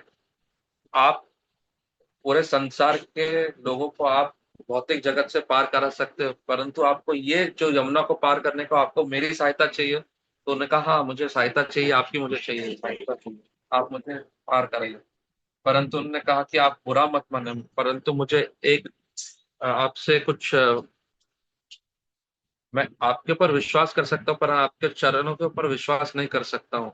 ये कथन तो मैंने कभी सुना नहीं। आप मुझे विश्वास करते हो लेकिन मेरे चरण को विश्वास नहीं करते हो, क्यों ऐसा? तो क्या किया है मैंने ऐसा? ऐसा मैंने बोला, आपने सत्युग में आप वो राजा के पास गए, वो आपने उनको 3 पग भूमि दी थी उन्होंने आपको। आपने 3 भग, आपने पूरे संसार को आपने ले लिया। आप वो रास्ते पे आ गया और उसको बंदी बना गया। तो आपने महाबली को भी ऐसे, तो मेरे पास ना झोपड़ी पट्टी है और मेरे पास सिर्फ एक नाव है, मैं आपके चरण के ऊपर विश्वास नहीं करता। तो कृष्णा, ठीक है, परंतु ये सब अगले युग में थे। बोला, अगले अवतार में ऐसा कुछ भी नहीं हुआ है। तो बोला, क्या आप बात कर रहे हो? आप राम के रूप में, तो आपने क्या किया? आपने एक पत्थर के ऊपर पैर रखा और एक स्त्री वहां से प्रकट हुई। अगर आप भूमि मेरे नाव के ऊपर पैर रख दिया और 10 स्त्रियां वहां से प्रकट हो जाएगी तो मेरा क्या होगा? कृष्णा ने कहा, वो भी दूसरे अवतार में हुआ था, इसमें नहीं था। लेकिन जब मैं कृष्णा हूं तब ऐसा नहीं होगा कोबा। आप कुछ दिनों पहले ही आपने उस सांप के ऊपर नाचे थे, और इस सांप के ऊपर नाचे तो इतना उनके मुख से ये खून निकल रहा था और विष निकल रहा था, तो मैं कैसे आपके पैरों के ऊपर विश्वास करता हूँ? तो उन्होंने बोला, एक शर्त पे मैं आपको इस नाव में बैठने दूं, मेरे को आपके चरण को साफ करना है अच्छे से, ताकि आप मेरे नाव में आओ और मेरे साथ कुछ नहीं हो इस नाव में। कृष्णा ने ठीक है बोला, ओके आ जाओ चलो। कृष्णा को पता था कि नाविक की इच्छा थी उनके भगवान के चरण को स्पर्श करने की। तो इसीलिए जो नाविक था वो बहुत आनंददायक हो गया। वो कृष्णा के चरण को धोने लगा दूध से, और उनका पाद पूजा किया पूरा। तो यहाँ पे विदुरा कह रहे हैं, मैत्रिया, ओ मैत्रिया, जो भगवान के चरण जो है वो बहुत ये है, कभी देख नहीं सकता कोई भी इतना, वो बहुत गुह्यम है, कोई इसको मिल नहीं सकता है। फिर क्यों वो इतने दुखी है, ध्रुवा क्यों इतना दुखी है? फिर 29वां श्लोक में जाते हैं। तो चार चौथे स्कंद के 90वें मैत्र उवाच, मातु सत्यं वगपाने हृदि विदुस्त न तत्परम् नैक्षं मुक्ति पतेर्मुक्तिं तस्मात् तपम् उपेय्यम्। तो यहाँ पे ध्रुवा सोच रहे हैं कि बहुत सारी चीजें सोच रहे थे वहां पे। मैं आया, मेरे को भगवान के दर्शन हुए, क्यों मेरा मन मेरी सौतेली माँ के बारे में सोच रहा हूँ और उन बातों के बारे में सोच रहा हूँ जो उन्होंने क्या किया मेरे साथ ऐसा। मैं कितना अभाग्यशाली हूँ, दुर्भाग्यशाली हूँ कि मैं भगवान के दर्शन करने के बाद भी मेरा जो मन है, मेरी माता के ब- जो वचन कहे थे, कठोर वचन, वो मेरे हृदय में अभी तक क्यों है। मातुष पत्नी वाग बने, मेरी सौतेली माँ के जो शब्द थे वो मेरे हृदय को भेद कर रहे थे। क्यों मैं इस बारे में सोच रहा हूँ बार बार? तो तीसरे पंक्ति में हम देखते हैं, ना इच्छा मुक्त पतिर मुक्ति, क्यों मैं मोक्ष मोक्ष के लिए क्यों नहीं मैं इच्छा कर रहा हूँ? क्यों मेरी इच्छा नहीं हो रही है मोक्ष की प्रति? भगवान स्वयं मेरे सामने प्रकट हुए और मेरे को मुक्ति देने आए, परंतु मुझे मुक्ति भी नहीं चाहिए, क्यों? मैं बड़े ग्रह के बारे में सोच रहा था, इतने बड़े ग्रह प्राप्त हुए मुझे। तो मैत्रा ने कहा विदुर से, वो सोच रहे थे, ये सब बातें सोच रहे थे, और ध्रुवा इसलिए खुश नहीं थे क्योंकि अपने वो सोच रहे थे, ध्रुवा, भगवान ने मुझे ये इतना बड़ा ग्रह दे दिया, ध्रुवा नक्षत्र। परंतु जब इस ध्रुव नक्षत्र को तुलना करेंगे भगवान से, भगवान जो है हीरा है और ध्रुव नक्षत्र जो है कांच के टुकड़े हैं, तो कितना मूर्ख मैं हूँ। मैं कांच के टुकड़े के पीछे भाग रहा हूँ और जो हीरा है उसके पीछे नहीं जा रहा हूँ। इस प्रकार से ध्रुव जो अपने आप को दंड दे रहे थे, वो अपने आप के लांछन लगा रहे थे। और दूसरे श्लोक में, तीसरे श्लोक में बोलते हैं, 6 महीनों में भगवान के दर्शन प्राप्त हुए मुझे, जो कुमारों को भी नहीं मिला। तो ध्रुवा वाच समाधिन्ना नैक भयवेन यत्पदम विदुषान्न दान्याय माधय ऊर्ध्व ऋतशः मासेर अहम सद्भिर अमुष्य मादयोस् चयोस् चायम उपेत यगपदा तथा मति षट्विधि। 6 महीनों में भगवान के दर्शन प्राप्त हुए। वो सनक आदि को भी प्राप्त नहीं हुआ था, कुमारों को भी प्राप्त नहीं हुआ भगवान के दर्शन 6 महीनों के अंदर, परंतु मुझे प्राप्त हो गए उनके दर्शन। फिर भी मैं पतित हूँ, मैं गिरा हुआ हूँ, मैं भौतिक चीजों के पीछे भाग रहा हूँ, मैं गिरा हुआ हूँ, पतित हूँ। तो फिर दूसरे श्लोक में बता रहे हैं, क्योंकि मैंने आपको कलमश कर दिया है, मैं आपको देवों के कारण मैंने कलमश डाल दिया है। मुझे कुछ प्राप्त नहीं चाहिए, मुझे कुछ प्राप्त नहीं करना, मुझे सिर्फ शुद्ध भक्ति चाहिए।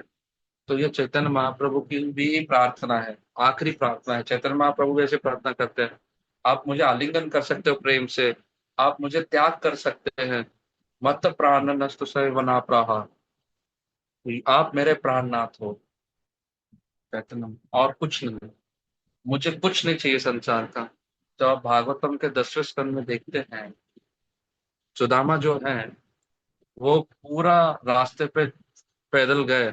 और ये बहुत व्याख्यात कथा है भगवान की। सुदामा द्वारका पहुंचे और पूरा समय वो सोच रहे थे भगवान के बारे में, कृष्णा क्या मुझे स्मरण रखेंगे या मुझे भूल चुके हैं वो।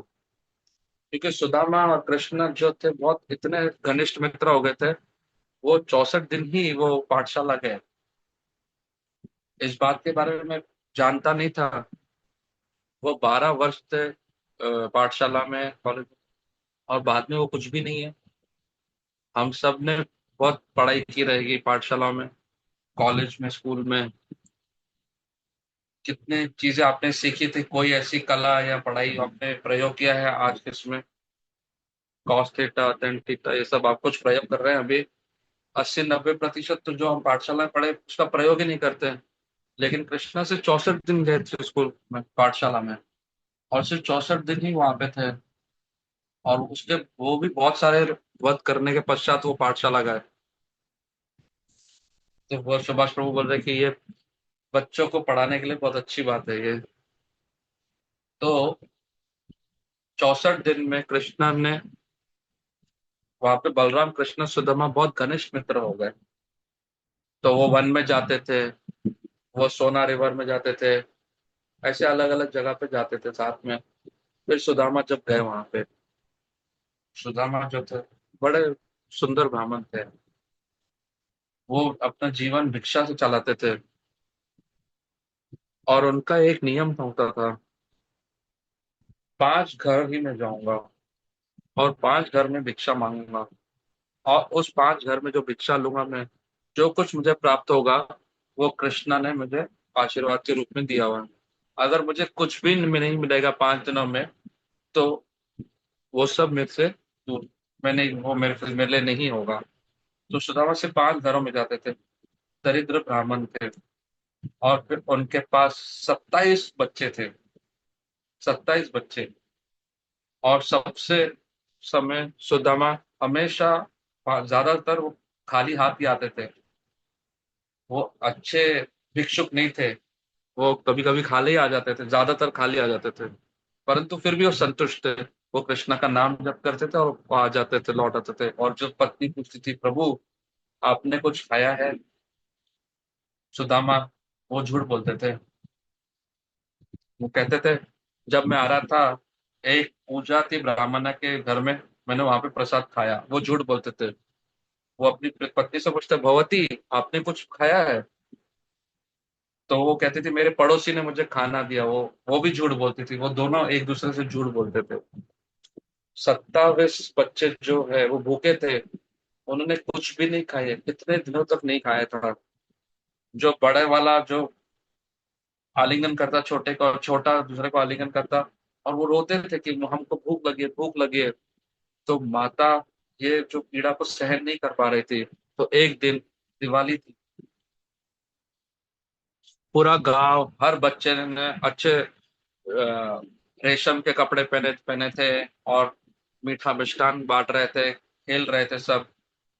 लेकिन सुदामा के घर में अग्नि नहीं जली थी उस दिन, और वो सब भूख में थे। तो उस दिन सुदामा अपना जो संयम खो दिया, और वो रोने लगे सुदामा के आगे कि आप सदैव कहते हो कि आपके बड़े परम घनिष्ठ मित्र है द्वारकाधीश कृष्णा है, वो द्वारका के राज्य करने राजा है, वो लक्ष्मीपति श्रीपति है। आप क्यों नहीं जाते उनके पास और अपने परिस्थिति के बारे में बताइए, तो वो आपकी सहायता करेंगे। सुदामा कहते हैं कि कैसे मैं जाऊं, कैसे मैं अपने पुराने मित्र से मिलूं और लक्ष्मी के बारे में बात करूं, मुझे धन चाहिए। तो उस दिन सुदामा की वाइफ वो बहुत ज्यादा गुस्से में आ गए, और उन्होंने बोला कि नहीं ठीक है, अभी मुझे जाना पड़ेगा। तो उन्होंने कुछ पोहे के लिए और वो द्वारका गए। पूरा समय वो सुदामा के बारे में सोच रहे कि कृष्णा मुझे स्मरण करेगी या भूल गए हैं। तो ये कुछ वर्षों पहले हुए थे, तो अभी वैसे 64 दिन ही था उसके साथ। भले हम उस टाइम घनिष्ठ थे, मे भी वो भूल चुका होगा मुझे। हम लोग साथ में तैर रहे थे सोना नदी में, हम लोग वन में गए थे, कितने हम लोग ने वो बेरी को तोड़ा था। मैंने कृष्णा के थाली से खाया, कृष्णा ने मेरे थाली से खाया। हम लोग एक ब्लैंकेट के अंदर में सोए थे। क्या शायद कृष्णा को स्मरण होगा या नहीं, मुझे नहीं पता है। इस प्रकार से सुदामा चल रहा था, चल रहा था, चल रहा था, ये सब सोचते हैं।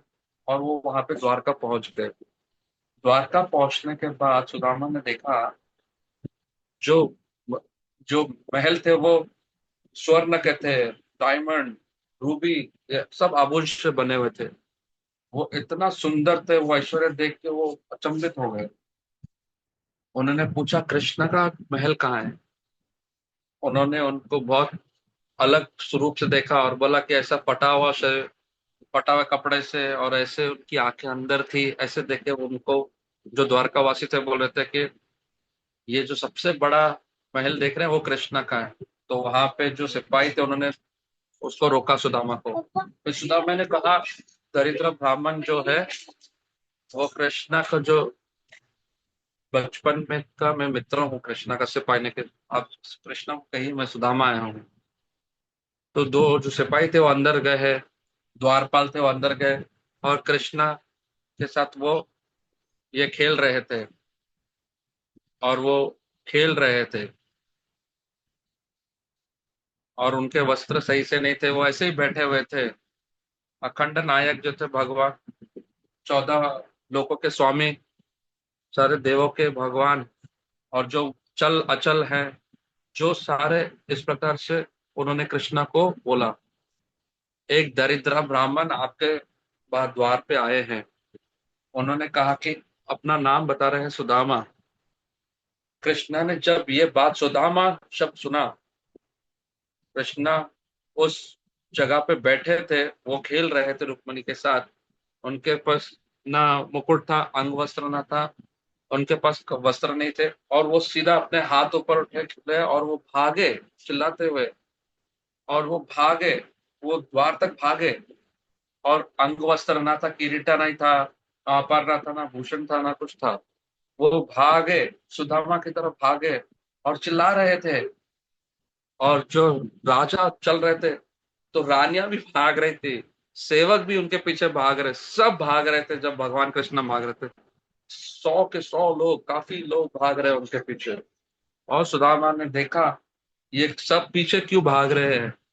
तो कृष्ण आए और उनके हाथ पकड़ लिए सुदामा के, और उनके हृदय की तरफ लिया सुदामा को। क्यों इतना समय लगा दिया आपको इधर आने के लिए, रुक्मणी? आपको स्मरण है सुदामा, जो आप मैं इसके बारे में बात करता था, मेरा मित्र था सुदामा, सत्यभामा। मैंने आपको सुदामा के बारे में बताया था, मेरा घनिष्ठ मित्र था, जो ये पाठशाला में साथ थे, जामवती। मैंने आपको सुदामा के बारे में बताया था, ये सुदामा है। कृष्णा रुक बिना रुका बोलते जा रहे थे कि हजारों मुख से बोल रहे थे सुदामा के बारे में। रुक्मणी को पता था, अरे ये सुदामा है, हम कितना प्रेम करता था सुदामा। बोलते जा रहे थे कि सुदामा से मैं इतना प्रेम करता था, मैं इतना करता था। मैं सोच रहा था कि भगवान मुझे भूल गए रहेंगे, लेकिन वो आंखों से उनके अश्रु बह रहे थे, बह रहे थे। और वो कृष्णा सुदामा का हाथ पकड़ के इतना पकड़ के बैठे थे, सुदामा के हाथ कृष्णा, और उनको खींच के लेके गए महल के अंदर। पूरा रास्ता उन्होंने सुदामा के बारे में बताया और अपने सिंहासन पे सुदामा को बिठाया। और उसी समय कृष्ण ने कहा, आप स्वर्ण की थाली लेकर आइए, दूध लाइए, चंदन लेके आओ, ये सब लेके आओ। सारे जो सेवक थे भाग रहे थे, सब कुछ लेके आ रहे थे। कृष्णा स्वयं ही उन्होंने उनके चरण को धोना शुरू किया। लक्ष्मी वहां पे चामर दे रही थी, सत्यभामा में चामर लगा थी, सब खाने पीने क्या जो थे लेके आ रहे थे। कृष्णा ये क्यों कर रहे हैं सर? और सुदामा कांप रहे थे, कृष्णा ये मत करो, मैं दरिद्र ब्राह्मण हूं, आप ऐसा क्यों कर रहे हो, मैं इसके लायक नहीं हूं, मुझे ऐसा मत करिए। फिर उस समय सुदामा, उन्होंने ये सोचा नहीं था कि कृष्णा सुदामा के जो दोनों चरण थे अपने हृदय पे रखे। सुदामा ने सोचा, ये क्या कर रहे हैं भगवान, क्यों ऐसा मेरे चरण अपने हृदय पे रख रहे हैं भगवान, तो मैं यहाँ पे नहीं रहना चाहता हूँ।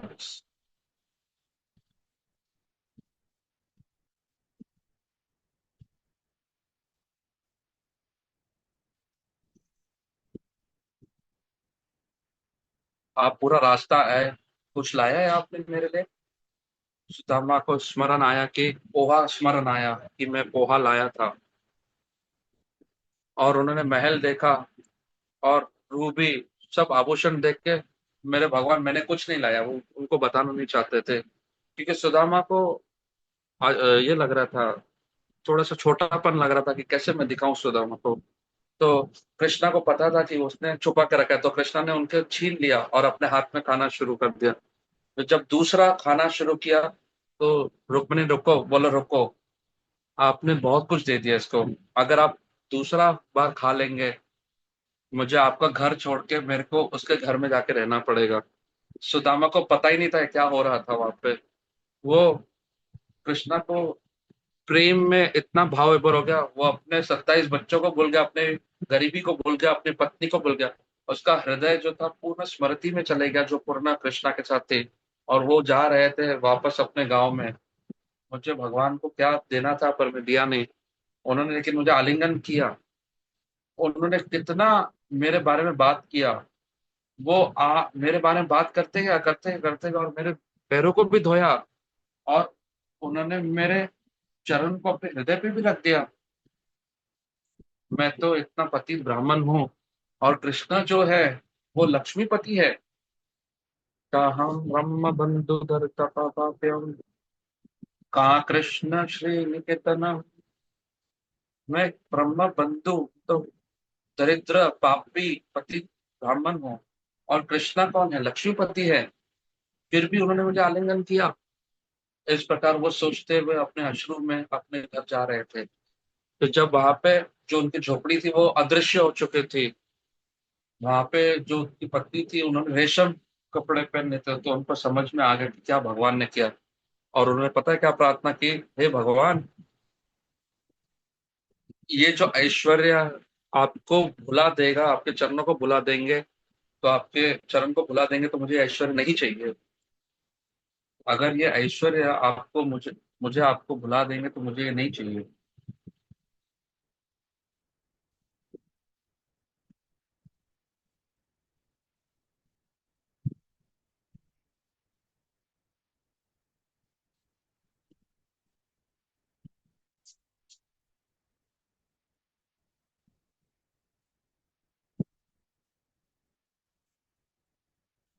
तो प्रभु का थोड़ा आवाज बंद हुआ है 2 मिनट के लिए।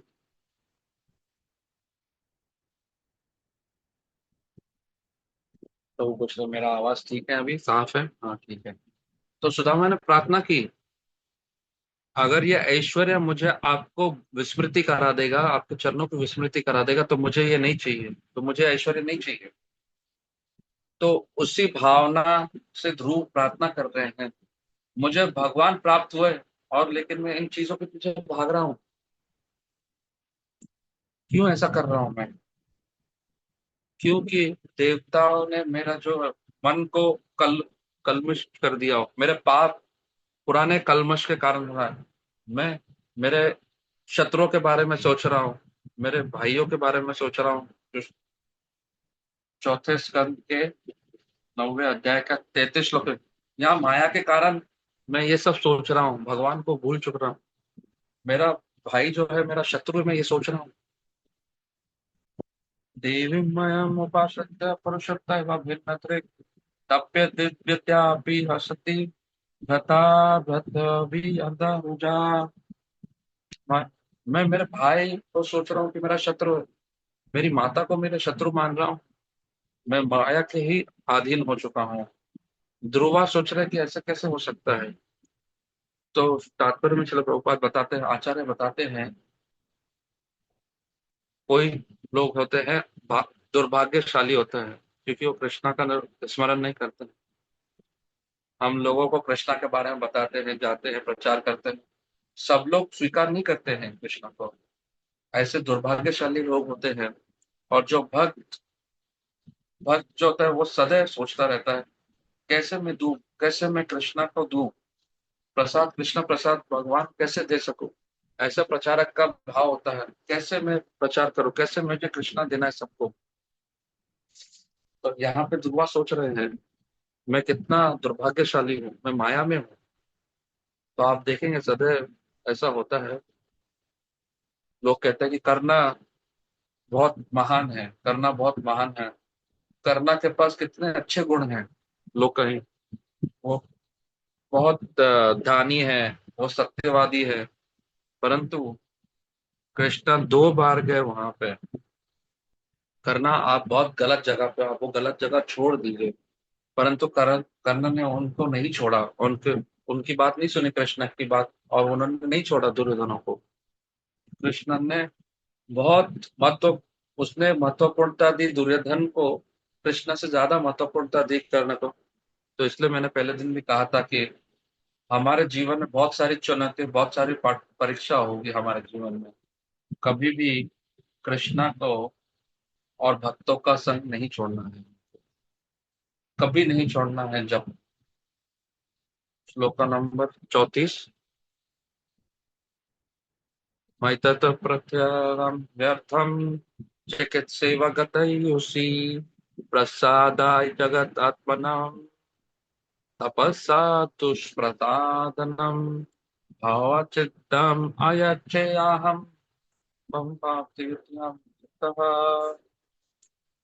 बहुत सुंदर ये अनु उपमा है।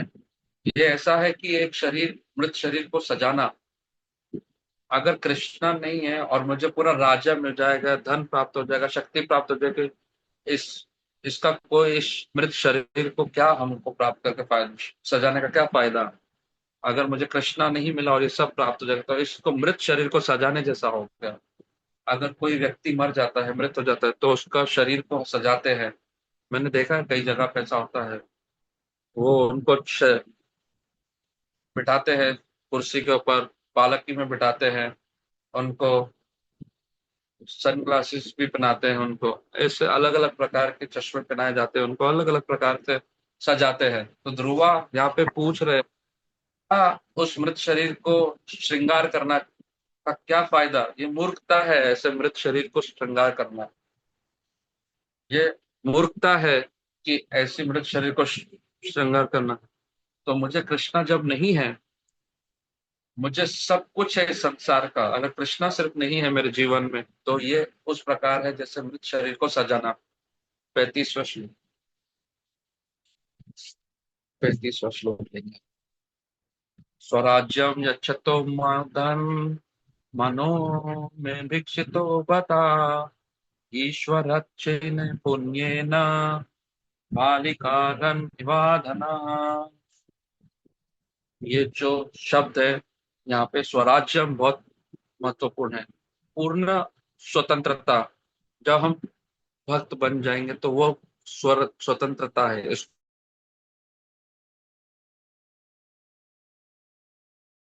स्वर स्वराज्यम का है, नहीं तो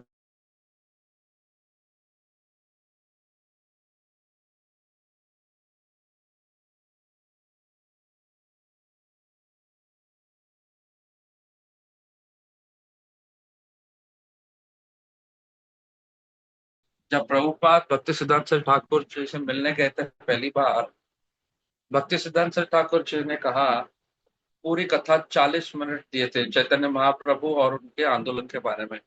फिर जब प्रभुपाद ने पूछा कि क्या कोई प्रश्न है, तब हमारे अभयचरण प्रभुपाद ने कहा, बोला आप, और वो उस समय जवान कॉलेज में जा रहे थे, शिला प्रभुपाद हमारे शिला प्रभुपाद जवान थे उस समय, और अभयचरण जी, और वो बोल रहे हैं कि स्वामी आप जी जो भी आपने कहा बहुत सही है, लेकिन अभी जो जरूरत है, हमको स्वतंत्रता चाहिए, ये अंग्रेजों से, हमको स्वतंत्रता चाहिए अंग्रेजों से। हम लोग कितना कष्टदायक परिस्थिति में हैं, हम लोग ये अंग्रेजों के जो अस्वतंत्र हैं। तो आप ये मिशन के बारे में बात कर रहे हैं, इसका कुछ कारण नहीं है बात करने का। पहले तो हमको स्वतंत्रता प्राप्त करनी है, इस प्रकार से वो तर्क वितर्क कर रहे थे भक्ति सिद्धांत सर ठाकुर जी से। भक्ति सिद्धांत सरस्वती ठाकुर जी ने बहुत अच्छा उनको शिक्षा दी। उन्होंने कहा, आप जो हमेशा आप बंधन में रहते हैं, आप कभी भी स्वतंत्र नहीं हो। 200 वर्ष पूर्व आप मुगल के बंधन में थे, अभी 150 वर्ष आप ये अंग्रेजों के बंदी है। तो कहीं ना कहीं हम लोग उनके बंधन में रहेंगे, और उसके ऊपर हर जीव आत्मा जो है वो बंदी में, वो मन और अपने इंद्रियों के, मन षष्ठानी इंद्रानी के बंधन में है। मन षष्ठानी, हम लोग बंधन है अपने मन के बंधन में। मैं एक सरल उदाहरण दूंगा इसके प्रति। पिछले दिन मैं चतुर्भुज से मिला, मैं उनको स्क्रीन पे देख सकता हूँ, मैं चतुर्भुज से मिला, उनको आलिंगन किया, उनसे अच्छे से बात किया, उनसे हाथ मिलाया, कैसे हो आप, सब कुछ आप ठीक, मैं ठीक, और मैं हंसा उसमें से। दूसरे दिन सुबह मैं चतुर्भुज को देखा और मेरा मन कहता है, मत हंस मत हंस, उसको पहले हंसने दो फिर मैं हंसूंगा, या पहले उसको हरे कृष्णा बोलने दो फिर मैं हरे कृष्णा, मैं पहले हरे कृष्णा नहीं बोलूंगा। आपके साथ ऐसा हुआ है? किसी के साथ ऐसा हुआ है? नहीं।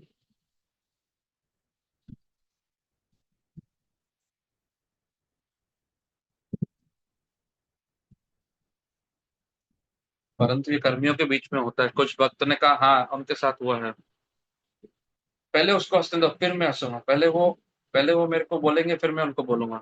तो कभी कभी अहंकार आ जाता है हमारे हृदय में। तो देखे, हम सब बंधन है अपने मन के। मनष्ठानी इंद्रानी प्रकृष्टानी परत। मन जो है वो बंधन में, इंद्रियों के बंधन में आ गए। तो असली स्वतंत्रता, भक्ति सिद्धांत शरीफ ठाकुर ने कहा कि वास्तविक स्वतंत्रता क्या है, वो इंद्रियों के स्वामी बनना है और मन का स्वामी बनना है, स्वराज्य। उसके पश्चात जो सुंदर श्लोक आता है, 36वां श्लोक, जो आखिरी श्लोक है इस इस कक्षा का, ये 36वां श्लोक लेंगे।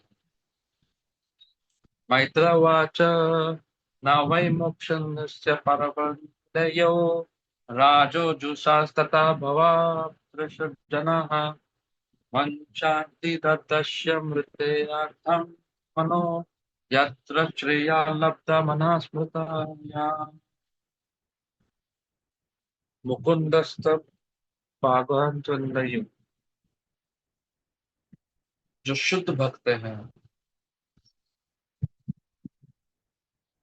वो मधु के बारे में सोचते हैं, जो भगवान के चरणों से मिलते हैं, और वो कुछ नहीं सोचते। उनकी चिंता सिर्फ जो भगवान के पद कमलों से जो मधु बह रही है उसके बारे में ही चिंतित रहते हैं। अगर पंढरपुर में देखें, वहां पे एक बड़े भक्त, महान भक्त थे। उनका एक नियम था, और वो क्या नियम था, वो एक भी भौतिक शब्द का उच्चारण नहीं करेंगे, और उन्होंने संकल्प लिया था कि मैं सिर्फ भगवान का ही नाम का उच्चारण करूंगा और एक भी भौतिक शब्द को नहीं बात पूछूंगा कि आप कैसे हो, मैं ठीक हूँ, आप ठीक हो, ये सब बात नहीं करूंगा। वो कुछ भी बात नहीं करते थे। जैसे कि परम पूज्य, अगर आपने देखा भानु स्वामी महाराज जी को देखा रहेगा, चेन्नई के जो दामोदर देश में भी आते हैं परम पूज्य भानु स्वामी महाराज। महाराज बहुत कम बात करते हैं। वो क्लास देते हैं, वो प्रश्न पूछेंगे, हाँ नहीं, और चले जाएंगे। वो वास्तविक योगी हैं। तो ये भक्त जो है पंढरपुर के, उन्होंने एक संकल्प लिया कि मैं सिर्फ कृष्णा के नाम के बारे में बात करूंगा, तो और किसी के बारे में बात नहीं करूंगा। कोई उससे पूछे कैसे हो, तो वो बोलते थे गोदम गोविंदम, गोविंदा गोविंदा, आपने प्रसाद लिया, गोविंदा गोविंदा। जो कुछ भी आप उनसे पूछो, गोविंदा गोविंदा बोलते हैं बस। ये एक सुंदर श्लोक है, यहाँ पे बताते हैं, नवय मुकुंदस्य पदार विंदवे रजो जुषास्तथा भवादर्श जना। ये जो सुंदर भक्त होते हैं, अद्भुत भक्त होते हैं, वो जो मधु भगवान के चरणों से बह रही है उसके बारे में स्मरण करते रहते हैं, वही चिंतन करते रहते हैं। और इस आज इस श्लोक के ऊपर इस पे ही मंथन करते हुए हम लोग इसको विराम देंगे। और ध्रुव चरित्र को आज यहीं पे हम विराम देंगे। शिल प्रभुपाद की जय। धन्यवाद जगत साक्षी प्रभु, बड़े सुंदर तरीके से आपने ये कक्षा को दिया। ये व्रजना प्रभु जी बोल रहे हैं, थोड़ा स्क्रीन पीछे चल रहा है हमारा, फिर भी मैं बताना चाहूंगा। तो ये आप मधुरता से आपने सब कुछ बहुत अच्छे से बताया। बहुत मधुरता से, बहुत रसदायक कथा आपने की।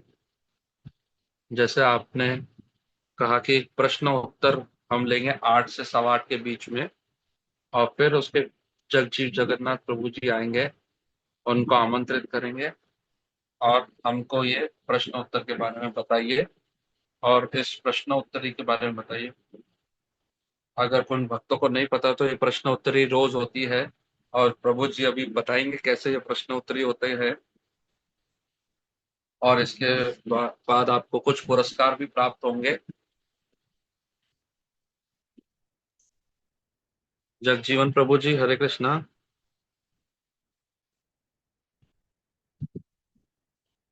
दूसरे तीसरे दिन का जो प्रश्नोत्तरी वो अभी तक है यहाँ पे।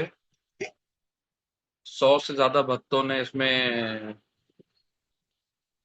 लिया। तो मैं एक चीज जगत साक्षी प्रभु जी से कहना चाहूंगा कि 80% जो भक्त हैं, वो जगत साक्षी प्रभु को बताना चाहते हैं कि 90% से ज्यादा उनको अंक प्राप्त हुए हैं। तो बहुत बहुत धन्यवाद आपका। 30% जो भक्त हैं उनको 100% प्राप्त हुए हैं, और 90% को 30% को 90, और 50% को 90% से ज्यादा मिला। और आज का जो प्रश्न उत्तर ये बहुत विशेष है, और इसमें बहुत सारी अलग अलग कथाओं के ऊपर प्रश्नोत्तर जो जगत साक्षी प्रभु सुना रहे हैं हमको। तो ये ध्रुव चरित्र में जो अलग अलग कथाएं बता रहे हैं, वो बहुत सारी कथाएं उसमें जोड़ रहे हैं, प्रभुपाद की लीला जोड़ रहे हैं।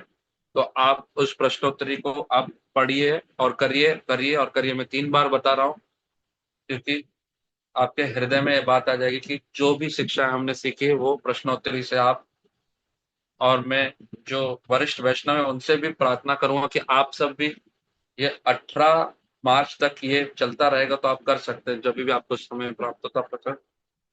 तो वसंत प्रभु जी को मैं ये चैट में इसकी लिंक पोस्ट कर दीजिए, और चैनल जो यूट्यूब चैनल है उस पर भी इसको लिंक को भेज दीजिए।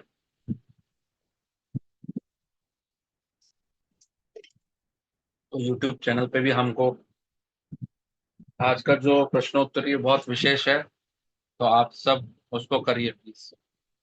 और मैं इसको पोस्ट कर रहा हूँ, तो आप सब इसको देखिए, इसको और आप उसको 150, इस विशेष प्रश्नोत्तरी में 150 भक्तों से हम लोग को पहुंचना होगा।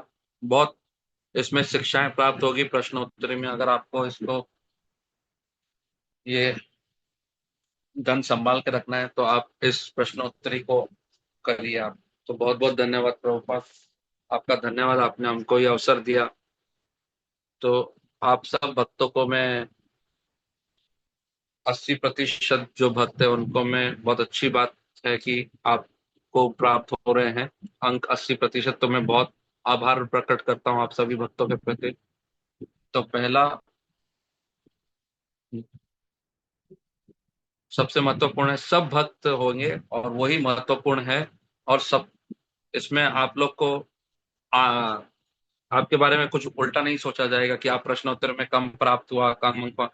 हम लोग पूरा समय हम लोग नहीं कर सकते, परंतु आप प्रयास जरूर करिए कि प्रश्नोत्तर में आपको चलना है, करना चाहिए आप सबको। हरे कृष्ण हरे हरे, हरे राम राम राम हरे हरे। तो मैं मुझे ये कार्यभार संभाला गया है तो मैं उन सबका भी धन्यवाद करूंगा, क्योंकि इसके कारण मैं ज्यादा अच्छे से सुन सक रहा हूँ। तो जगजीवन जगन्नाथ प्रभु की जगह धन्यवाद करते हैं हम प्रश्नोत्तरी की ओर बढ़ते हैं। जो भी भक्तों का कुछ प्रश्न है तो वो हाथ ऊपर कर सकते हैं, वो प्रश्न पूछेंगे अभी। तो अभी यहाँ पे लिंक आ चुकी है हमारे ग्रुप में भी, आप ये लिंक आप कॉपी पेस्ट कर सकते हैं अपने उपकरण पे। तो अभी एक प्रश्न है शाम्बलंगी माता जी का, वो कहेंगी, मैं बताऊंगा आपको।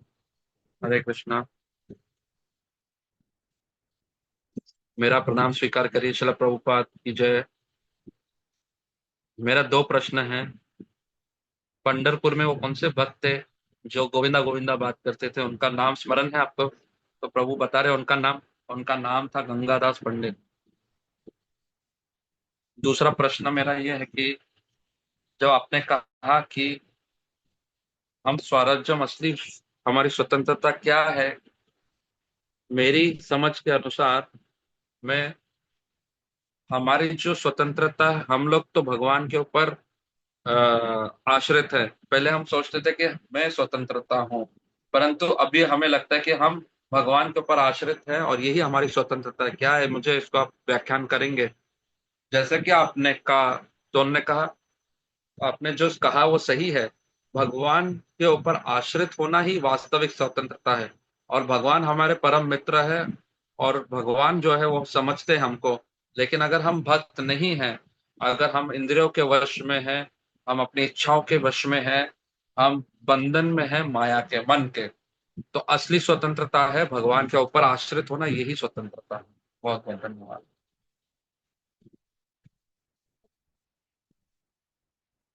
नंदकिशोर प्रभु जी का प्रश्न है अभी। हरे कृष्णा, बोल रहे हैं वो। हरे कृष्णा। मेरा प्रणाम स्वीकार करे, श्रील प्रभुपाद की जय। मेरा प्रश्न ये है, जो आज बात की थी उसमें से नहीं रहेगा, ध्रुव चरित्र से तो नहीं है। मेरा सोच रहा था, एक प्रश्न मेरे मन में आया। चैतन्य लीला में एक लीला है जहाँ पे एक भक्त वो छुप रहे थे पर्दे के पीछे, और एक ब्राह्मण के बारे में सुन रहे थे, और चैतन्य प्रभु ने उनको पकड़ लिया और वो बाहर आए, और भक्तों ने कहा ये सिर्फ दूध पीते हैं। फिर चैतन्य महाप्रभु ने कहा कि आप सोचते हो कि आप सिर्फ दूध पियोगे तो आपको कृष्णा प्राप्त हो जाएंगे। और ध्रुव चरित्र में हम देखते हैं भगवान का नाम वो जप कर रहे हैं, मंत्र जप कर रहे हैं, वो बहुत तपस्या कर रहे हैं, ना श्वास लेना। और एक लीला ऐसा बताते कि इतना जो तपस्या करते हैं वही पूर्णता नहीं है, परंतु हम ध्रुवा के लीला में हम देखते हैं कि तपस्या को भी महत्वपूर्णता दी गई है। तो इन दोनों बातों को हम कैसे समझ सके? अब कभी कभी हम सोचते हैं कि तपस्या जो है वो हमारे हृदय को सख्त बना देता है, और परंतु ये बहुत महत्वपूर्ण भी है। कभी कभी सुनते, तो इन दोनों बातों को कैसे हम अपने जीवन में समझ सके थे, तो ये बहुत अच्छा प्रश्न है। तो वो बता रहे हैं कि तरीका अलग अलग था।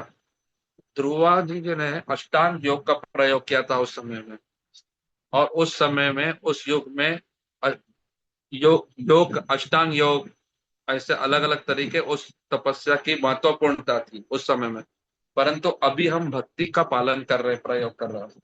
भक्ति में जो तपस्या है वो सहिष्णुता में रहना, और भक्तों के बीच में शांति पूर्व रहना है। सुबह मंगला आरती में उठना, सिर्फ कृष्ण प्रसाद को खाना, ज्यादा खाना नहीं चाहिए। ये तपस्या को भक्त की होनी चाहिए इस युग में।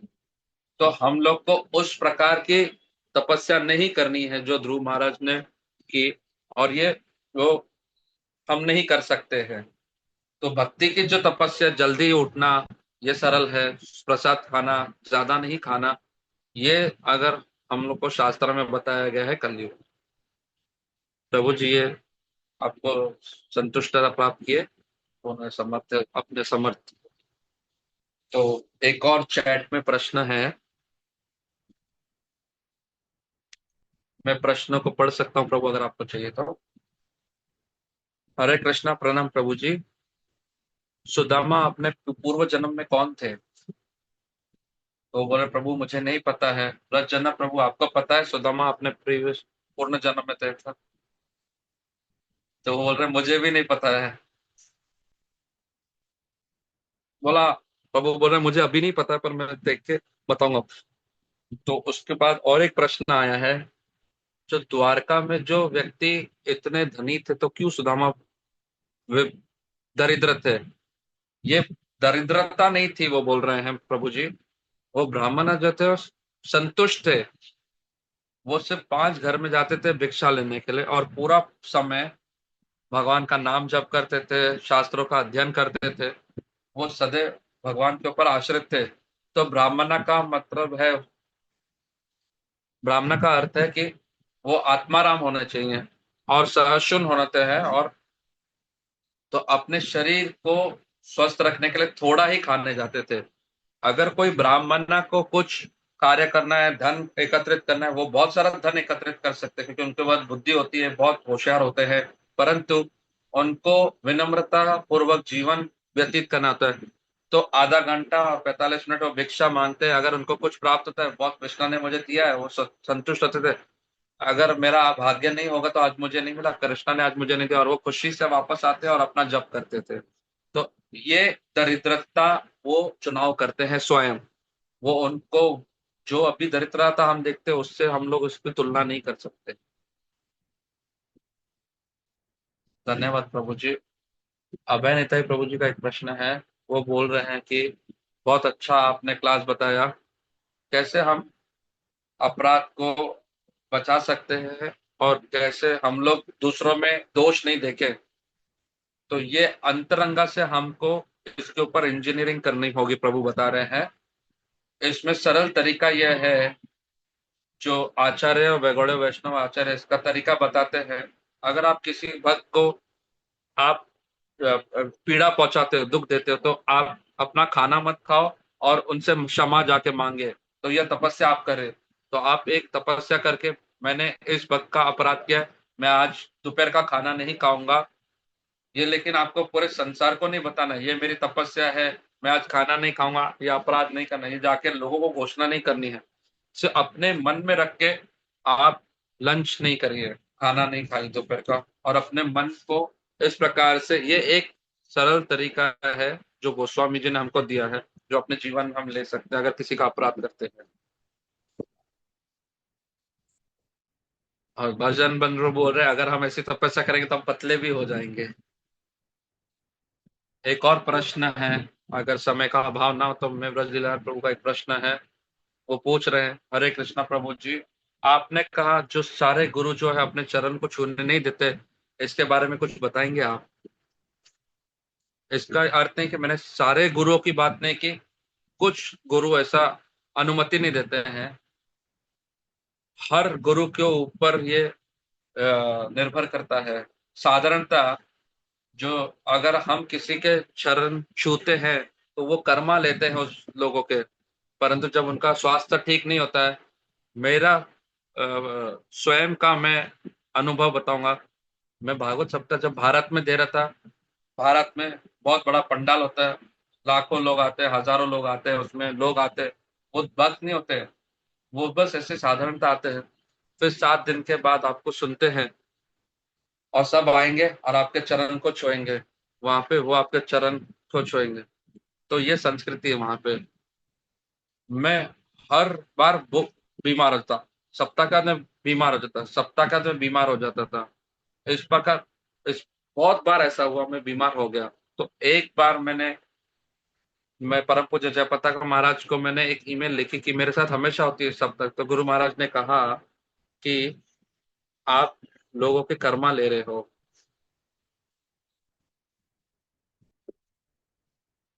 जब आप 1 किलो 10 किलो आपके चीज के ऊपर देंगे, लाद देंगे, तो आप गिर जाओगे। तो हर भक्त की अलग कर्मा जो है उसको दूर करना है। कोई व्यक्ति, दो व्यक्ति को कर्मा दूर करते हैं, गुरु हजारों लोगों के कर्मा को शुद्ध कर सकते हैं। तो हमारी जितनी क्षमता है उस क्षमता अनुसार हम सबके कर्मा ले सकते हैं। तो कभी कभी ये जो बड़े भक्त होते हैं कभी कभी स्वस्थ नहीं होते हैं, तो इसीलिए उसका कारण ये होता है कि वो दूसरों के कर्मा लेते हैं, तो इसीलिए वो लोग अनुमति नहीं देते, चरण चरण नहीं छूने चाहिए। तो भजन प्रभु भी बोल रहे हैं कि ये बात मैंने कभी सुना भी है कि कभी हम भक्त, तो कभी कभी मैंने सुना है कि किसी को भक्त के चरण छूते थे, उसके सर पे आप हाथ रख दीजिए तो उसके कर्मा आप नहीं लोगे, आप उसको वापस देते थे। तो प्रभुपाद, तो प्रभु बता रहे हैं कि ये ऐसा लग रहा है कि एक, ये ऐसा बताया गया कि कोई कर्मी अनुसार ही बात होता है। जो कुछ प्रभु बता रहे हो ऊपर से बहता है और नीचे तक आता है। तो अगर कोई शुद्ध भक्त कुछ कर्म हमारे खत्म कर देते हैं, हमारे कर्मा जल जाते हैं, और फिर वो आशीर्वाद देते हैं हाथ उनके सर पे। तो कृपा जो है, वर्षा जो है, करुणा सागर है, वो ऊपर से जब आती है तो वो नीचे आता है। कर्मा क्या करता है, वो खत्म हो जाता है। तो शुद्धता की क्षमता के ऊपर वो हमारी कुछ कर्मा को जला देंगे, भस्म कर देंगे, और फिर वो धुआं होके ऊपर चले जाता है, तो वो आशीर्वाद देते हैं सर पे। तो नंद किशोर प्रभु बता रहे हैं कि जो सुदामा का पूर्व जन्म जो था, अगर आप चाहते हैं तो गर्ग संहिता के अनुसार सुदामा जो पूर्व जन्म में थे, हिमाली नाम था उनका, वो हिमाली थे। और हिमाली जो रहते थे, चाहे कुबेर के देवताओं के कुबेर, वो चैट जीपीटी से बता रहे हैं, हिमाली नाम था उनका और गर्ग संहिता में बताया गया। तो धन्यवाद, बहुत अच्छा था प्रभु जी, बहुत अच्छी शिक्षा आपसे प्राप्त हुई हमको। तो जो सब हम भक्त यहाँ पे सुन रहे थे, आपको, आप सबको वैष्णव प्रणाम से हम आदर दे रहे हैं। वांछा कल्पतरुभ्यश्च कृपा सिंधु भैव च पतितानां पावनेभ्यो वैष्णवेभ्यो नमो नमः। तो अभी हम अपने नरसिंह आरती की ओर बढ़ेंगे, तो उससे पूर्व हम सब धन्यवाद के लिए, हम लोग जिन्होंने स्पॉन्सरशिप किए, प्रसाद का जो दान किया है, 220 आज प्रसाद के जो थाली थी उनका वितरण किया गया, अलग अलग आश्रम में दिया गया है, जेएलटी में दिया गया है, पीआईपी में दिया गया है, अल्कोस में दिया गया है, और ऐसे अलग अलग जगहों पे सब वितरण किया गया। तो हम धन्यवाद करेंगे जिन्होंने भी इसमें अपना श्रेय किया है, दिया है। तो उनका नाम हम लोग बिजली प्रभु जी को आमंत्रित करेंगे। तो व्रजन ने प्रभु जी को पढ़ने के लिए कहा है, तो हम धन्यवाद करेंगे मेधव प्रभु जी, माधव प्रभु जी को धन्यवाद करेंगे। अपने पिताश्री के लिए उन्होंने प्रार्थना के लिए हनुमंत राव उज्ज्वल माधवी माता जी के लिए प्रार्थना, और श्रीमती डॉक्टर रामचंद्र राव, श्रीमती प्रमिला जी का भी धन्यवाद करते हैं। अर्पित कोठारी प्रभु जी के लिए भी प्रार्थना लेंगे, श्री मदन सिंह कोठारी जी के लिए भी प्रार्थना।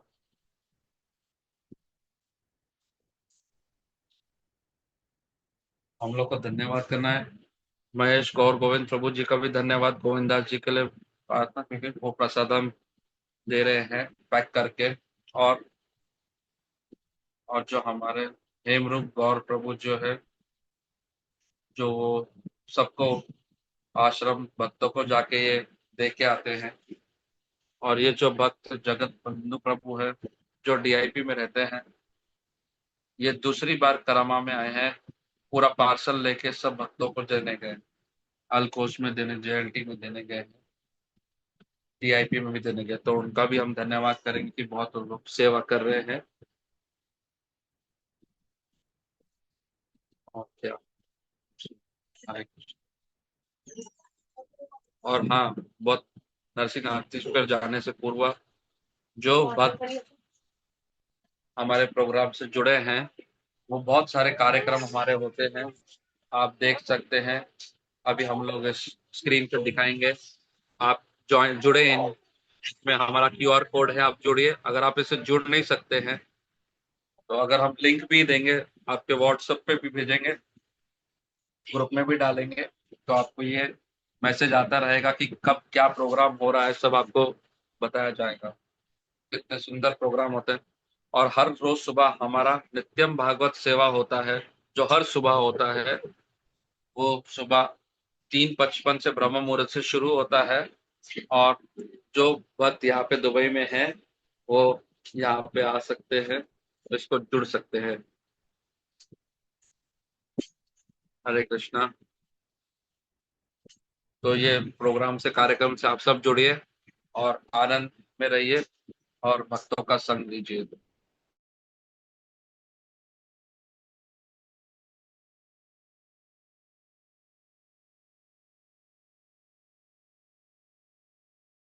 आज भाई ने प्रणाम।